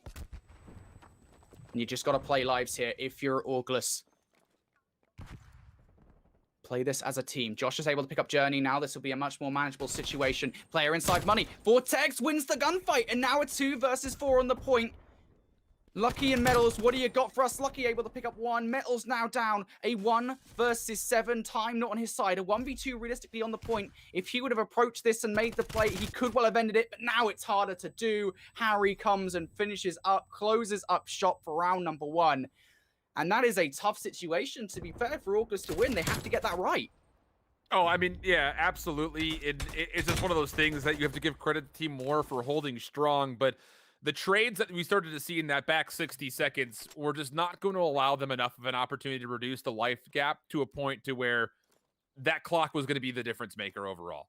I mean, 5.5 seconds, it looks like, okay, you just get one more clear, you're fine, but only having 2 lives, not going to provide as easily as you would have liked. So Orglis, first successful offense. Now it gets tasked over to Team War. Initial hit over towards A, and Vidian will be waiting behind to keep the flank safe, and he's already done very well to do just that. Nasty Harry trying to consider a retake, and with these first 2 eliminations, that'll be enough for Orglis to come back through and make sure the second tick of progress stays safe, of which it will. Good play coming out there from August to win those first few gunfights and really just bat Team War away. Now, the good spawns coming in here for the offense is going to help out Team War for the moment. Unfortunately for Metals and Journey, though, they don't check the left side. Vortex is able to take Metals down, but there is a trade in effect. And now Team War just looking for something to try and get on one of these points. It is a little bit of a splintered attack at this point in time. Invidian under the bedroom, but you feel like War maybe have their priority straight now. They're trying to get on this A zone. You gotta be careful though, because August, they're setting up a flanking from behind. Yeah, but it's going to be late. That's the problem, and it is still being watched. So Team War will get this A zone. You even see Harry and Vortex are recognizing that there's not a potential for them to contest this. So let's play safe. Maybe grab a couple of exits if we get the chance to. They're going to try to do just that. Invidian down low and will be taken out. Meanwhile, just off screen, Nasty wins a big gunfight versus Lucky. Look at the map pressure that Orglis can set up defensively now with a 4 life advantage and only 90 seconds to play. Team War have just been pushed right back into their spawn, and this is why it's such a deadly spawn trap, right? I mean, in this position, Vortex might want to be careful about how far he's pushing up, of course, as you can manipulate those spawns incorrectly if you push too far up here. But hey, I don't think August care. They obviously know how to make these spawn traps better than I do, and they're working it quite well at the moment. Vortex does let one slip by. We'll have to now try and play a sneaky here, and I love this from Vortex. There is one. Has to switch to the Diamati for the second. The kill potentially coming in. Unfortunately, it's not to be, but damage done here. Forces Journey to turn around, and that will alleviate some pressure up the front. 9 out of 10 players would have chased down the kill they missed with one last bullet. But not here. No, just going to keep pushing on the flank. Team War not expecting that, thinking that he's just playing his life in and around Art. Not the case whatsoever. So extra pressure coming through for Orglis. 7 life advantage down to 40 seconds to play. Metals is going to have to hold his life here in basketball for what's going to feel like an eternity because his teammates are still needing to clear off bedroom. Of course, much easier said than done. Metals even tagged up low. Has to try to, again, use whatever he has to keep his life, but will eventually be overwhelmed. Down to 22 seconds and double the lives for Orglis' defensive attempt. War just trying to make this one work. Lucky is able to pick up 1. There's still potential here for one good push in, and as Metals picks up that kill, it's a lot more feasible now, but you got to deal with Harry inside that power position, and you just can't. Harry is so good with the Krig 6. He gets the 2-piece. Vortex slams the lid on any potential offensive push coming in from War there, and it did feel just really helpless for War, to be honest, right? I mean, Orglis, they got the first few kills in. I mean, they set up that spawn trap so perfectly, and even when War broke it by trying to go in from behind from basketball, there was an immediate reaction from Orglis. Yeah, and that's just, I think, really smart for them to know that, okay, we're not going to be able to contest this last tick of progress at A, but as soon as we feel like Team War have rotated away from this zone, that gives us an opportunity to use that prior A zone as a kind of a setup position to launch that spawn trap that was in effect for what felt like the entirety of the round, I'm sure, if you're a Team War fan. So good stuff from Team Orglis. And let's be honest, they are the last team that needs representation. If I could have a podium right now, it would be hashtag signed Team Orglis. If only just for the fact that all 8 teams would be signed and we'd have yes. Oh my names God, yes. and icons to put on stream. And well, with kills like this, there's no reason not to. Somebody pick these guys up. Yeah, I don't know. I'd imagine the price tag on this August roster is quite high at the moment, given the pure talent Worth on this it. team, right? It is worth it, though, isn't it? Any Aug that wants to enter into Call of Duty, hey, anybody want to come in? August is the team to get in European challenges. Having a stellar start to this game. 2-0 in the control. They're about to capture Zone A, and Team War recognizing that as well as they back over towards B. You can see them getting ready here for a potential push in from behind. Lucky is going to have to deal with this one. Nice shoulders coming out from Nasty. Some wide ones as well as Lucky is taken down. And now this is going to send War into panic mode. They've got to deal with the pressure in from behind. Invidian and Metals do quite well at exactly that. Just one player now left up. It's Josh. Lucky deals with him. And that is really good, actually, to be fair, from Team War to just make sure they weasel out any players in from behind. I love that little play, though, from Orgless, just kind of milking the clock for as long as possible. They could have stacked it a long time ago and just gotten the zone, but they just sit there and say, why would we do that? Let's just keep one player on safely, use 3 to player on the back, and see if we can farm up some spawn kills. Now, again, like you mentioned, the recorrection from Team War, incredible to deny that play from happening. Journey even on a handful in a row, keeping his life, wanted to play around the cactus and the fountain simultaneously, and eventually does get taken care of, but Lucky picking up the exact same position. Well, he's only got a Krieg. He's going to have to try to be careful, and as he backs away for a reload, he gets punished. Now the hit for Orgless starting to grow some legs as they're finding favorable kills. Orgless trying to find their way onto the point here. You got to deal with Journey inside open steps. Lucky also towards elbow. Nasty's able to put some shots in a Journey. Vortex going to finish that kill. Potential opening coming very soon here for Orgless. But again, it's just finding that's been the problem so far for them. It's very easy to defend this point from the position that War are in. But Orgless at the moment, there's potential for them to do it. Vortex has some plays to make inside kitchen, though. Can he do it? Playing ring around the rosy with Invidian, and Vortex is, well, a lot faster than him, it would seem, with the AK-74U. But again, it is going to come down now to Nasty on the point. A 1 versus 4. You've got Lucky on 5 as well. If you can take him out here, this would be huge. Yeah, he just has to keep his life in Tiki. There's really no reason for him to do too much more, but knowing that he's low and actually getting a call out from his teammate where they're positioned, he does make the challenge happen. A 3-for-1 exchange, 10v10 we go, but Orgless a chance to stall the clock and start making some progress, but Metals from the back will find one elimination, and keep your eye on number 6. Journey's going to try to play from the flank, but as his teammates crumble, there's really no chance he's going to come through for free, and now Orgless get a second tick of progress. You got to go. They're going to come for money, and they should be aware of this as well. You just got to slide out. You cannot just pre-aim. That's not how control works. Not when Orgless are playing it. They 3-0 Team War there in game number 3. The swing game goes their way. Yeah, in convincing fashion, I would say, largely. It just feels like Orgless this is the Orgless we come to expect. I know we were kind of tuning in just to the map 5 versus Amelia Strays, and there were some decisions that were being made on their search. It was like, what? Like, we never see Orgless making random rotations like they were. But here, at least in the respawns, looking darn good. And it is important to note, we kind of saw for a moment on the mainstream what the map series was looking like. Outside of the map 1 loss that Orgless had just barely, they did put Amelia Strays into a blender on map number 4. 100 point goes like 250 to 72 or something of the nature. So there's definitely something to be said about this Orgless team having a couple of vulnerabilities, but those vulnerabilities are small. And if you're able to find them, you've really got to hammer and chip away at it if you want to have a chance at beating this squad. And we're seeing exactly why from that control right there. Yeah, I mean, the thing is with this game, right? This ignore what you're seeing on screen right now. By the way, we're not seeing Elevate versus Obtain Esports. We have moved on to our second match. The thing is, right? I think it is very important to note about the fact that this match overall in the standings. I mean, we're presuming here that War are still a top team, right? And I still think they are. Top I want to 4 make that at least, clear, I would right? say, yeah. Yeah. I still think that they are, but you know. This is an important match for Team War, especially given the context of the fact that they've just lost what I would argue to be another very important match versus Obtained Esports, right? Sure. You expect them to win that. I think War expected them to win that. The fact that Obtained did win that means that now you kind of you're in a bit of an awkward position if you're War, because you don't want to start your first day of Challenges Elite Stage 3 0-2, especially not in the position that War are in, especially with the fact that they have to prove themselves here. You know, there's this conversation about where are they in challenges right now? Are they a top 3 team? You know, are they going to come in here and challenge Elevate and Orgless for one of those 2 top spots? This is an important match for them. But of course, you know, we've already said the same could very much be said for this Orgless roster that somehow lost to Amelia Strays. I have zero idea. We watched it. We know how it happened. Watson played incredibly. But yeah, this is an important match for August as well. They're going to be well aware of that fact. Let's jump into map number 4. This could well be the last. Another small update, the one match that's happening off stream has also finished. Team 3G taking a 3-1 win over Pushing Gaming, only dropping the first hard point. Everything else very convincing. So not a great start to their first debut here in the Elite for the side of Pushing Gaming, only taking away 1 map in their 2 matches they've played so far. Definitely need to find a way to bounce back when they get further on, especially considering that a Team 3G is one that you circle and say, you know, okay, we've got to find a way to beat these guys if we want to find wins in this group stage overall. So getting back into the focus of what we have on screen, it's going to be a checkmate for map number 4.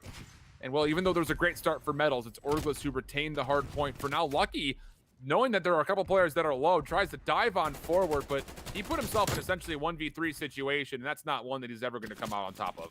And the player I'm looking at for this map overall here is Harry, right? On a map such as this, he is going to have a stellar game, you'd imagine anyway. I mean, obviously, you can never predict the future, but Harry's just been a monster for this team.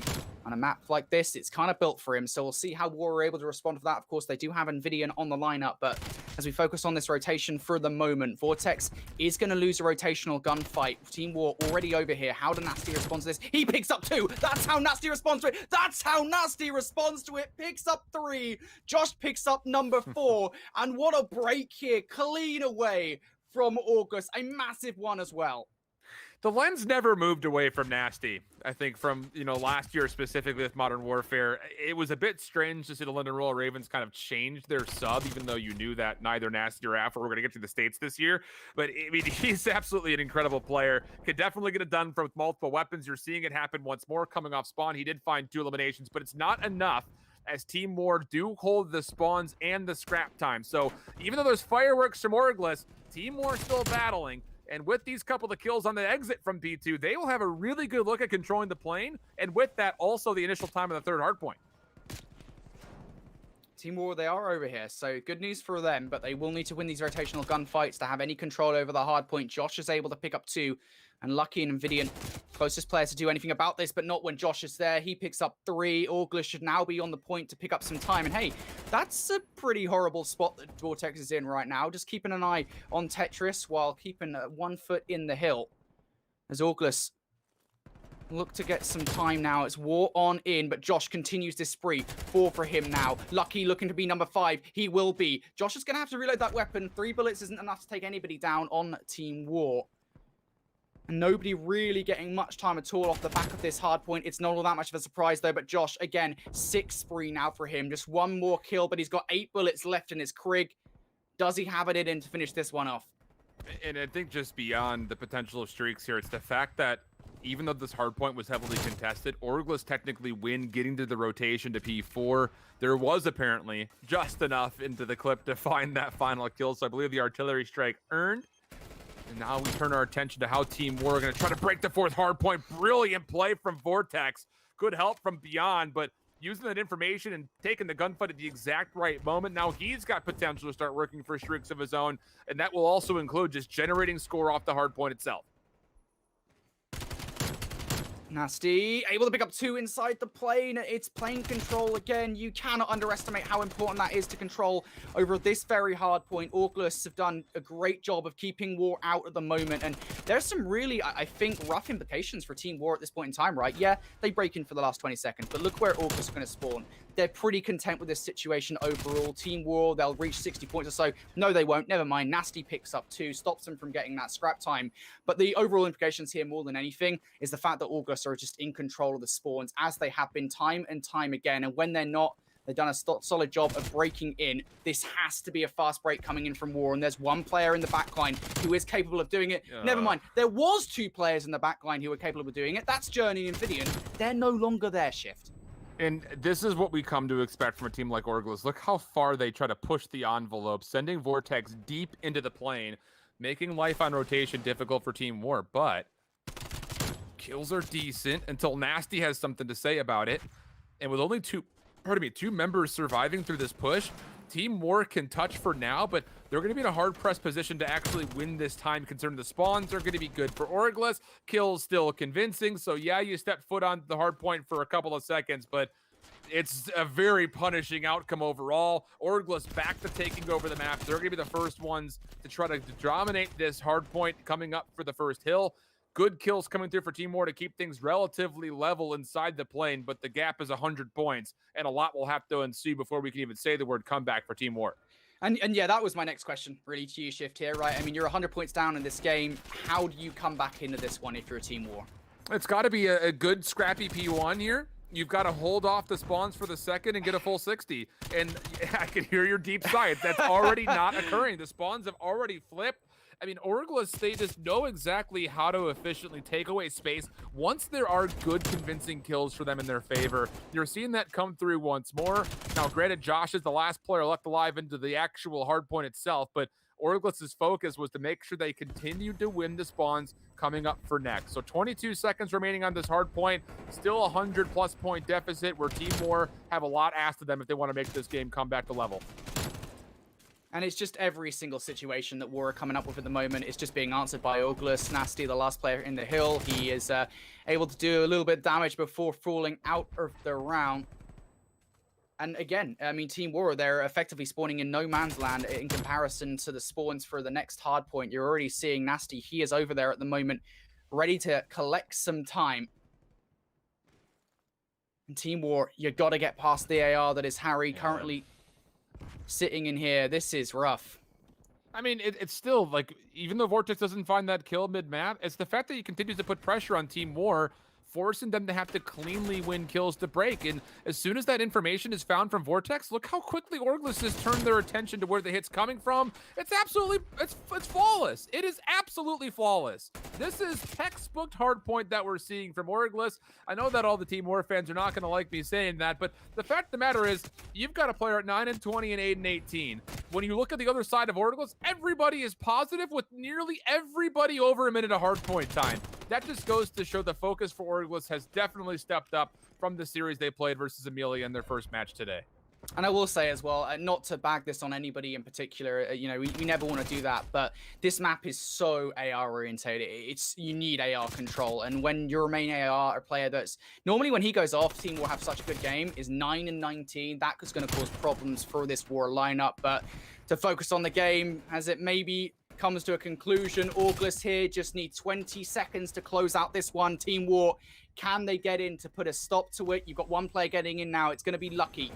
Privy System goes down for Nasty, has the support of Harry. Vortex also into the mixer. He goes. Metal's the last player who shall have any say about this, and that right there epitomizes everything that has happened in this game. Players are leaving the lobby, and why wouldn't you? Because I think that is a pretty bolded full stop on the end of that game number 4, 250 to 70, a dominant scoreline, and I think that's a great answer for Orglis given what happened in their first match today.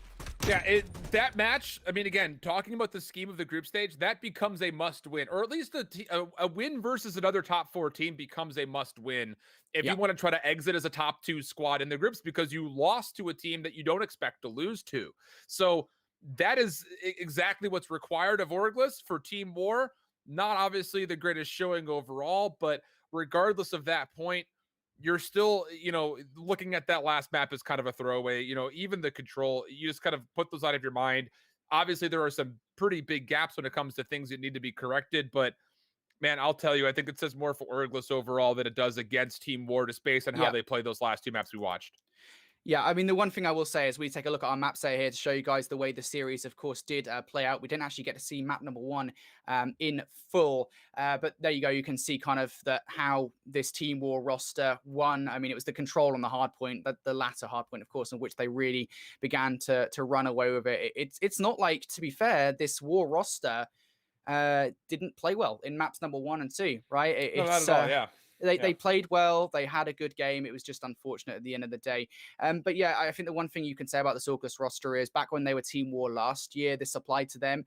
Never count them out. I think, you know, the amount of times that we saw, you know, those players, Vortex, Harry, I think it was like they were pretty much known for getting a grand finals from the losers bracket and winning 2 back-to-back best of 5s. That was a characteristic of that team last year. Sure. just they've got the momentum, they've got the clutch factor with this team, and you can never count them out of situations like this. I think it was like early on in the season when I was casting them with Mad Cat on one of the Challengers Cups. He said that one of the things they're so good at is like 5 free situations in search being down because they have the clutch factor. Oh, And sure. that insight I think applies generally to this team. This August roster is just so good when their backs are against the wall. And those moments happen when you continue to make the right reads as far as which positions do we want to put ourselves in, to where the numbers become minimalistic overall, especially if you find yourself at a deficit. I mean, that the hard point in control, it was just perfectly set up, I think, from front to back overall for the side of Orioles. So some work to be done for Team War, because again, yeah, you're not happy about losing that matchup, but you did take a map away, so it's good for your overall map count. Could come into play in case there is tiebreaker situations in the end, but you just got to look forward, because Orglis, they already faced a single loss. So that even you lose to a team like Orglis, there's still the door open to potentially tie them later on, pending that, of course, the kind of power structure we've built with teams like Elevate, Orglis, Obtained, and Team War continuing to stay in the top 4. That would be a big difference maker overall, is the fact that, hey, yeah, we lost to Orglis, but they also lost to Amelia Strays. So there might be an opportunity for us to use that as a way to kind of gain another advantage later on. Maybe not obviously today, but tomorrow or week 2 or week 3. Well, it's most certainly been a very interesting day of Challengers Elite. I mean, to be fair, when is a day of Challengers Elite not interesting? I think that's the right way to go about this, especially of what happened in Stage 1 and Stage 2. Stage 3 is already shaping up to be a very tasty slice of Challengers action. Of course, today we are not done. We might be done for the moment, but I believe we're going to be back in, I want to say, about an hour's time with some more Challengers action right here with the community broadcast. And of course, that doesn't just apply to us. The North American stream, where you've got Space and Ali and Fox doing their thing over there just wonderfully on youtube.com/COD Challengers. You guys should make sure you check that out, because that's where all of the mainstream action is going to be going down at, I believe it's 1 p.m. BST, and I believe that's, I want to say 8 p.m. EDT time zones. I don't know. It's in like an hour or so. Make sure you guys go check that out. But for now, thank you to everybody for tuning in for the European segment of our Challengers Elite community broadcast. We'll be seeing you later on.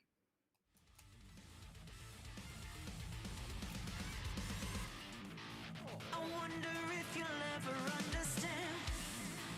I sacrifice you to avoid the end. Don't think that you'll ever know just how low I would go to save myself from all the madness in your undertone. I'm hoping I can find the silver lining. Transmission, but you're not replying. We're losing signal over the horizon. That's screaming over radio silence. I think you'll break it up. I think you'll break it up. I think you'll break it up. I think you're breaking up.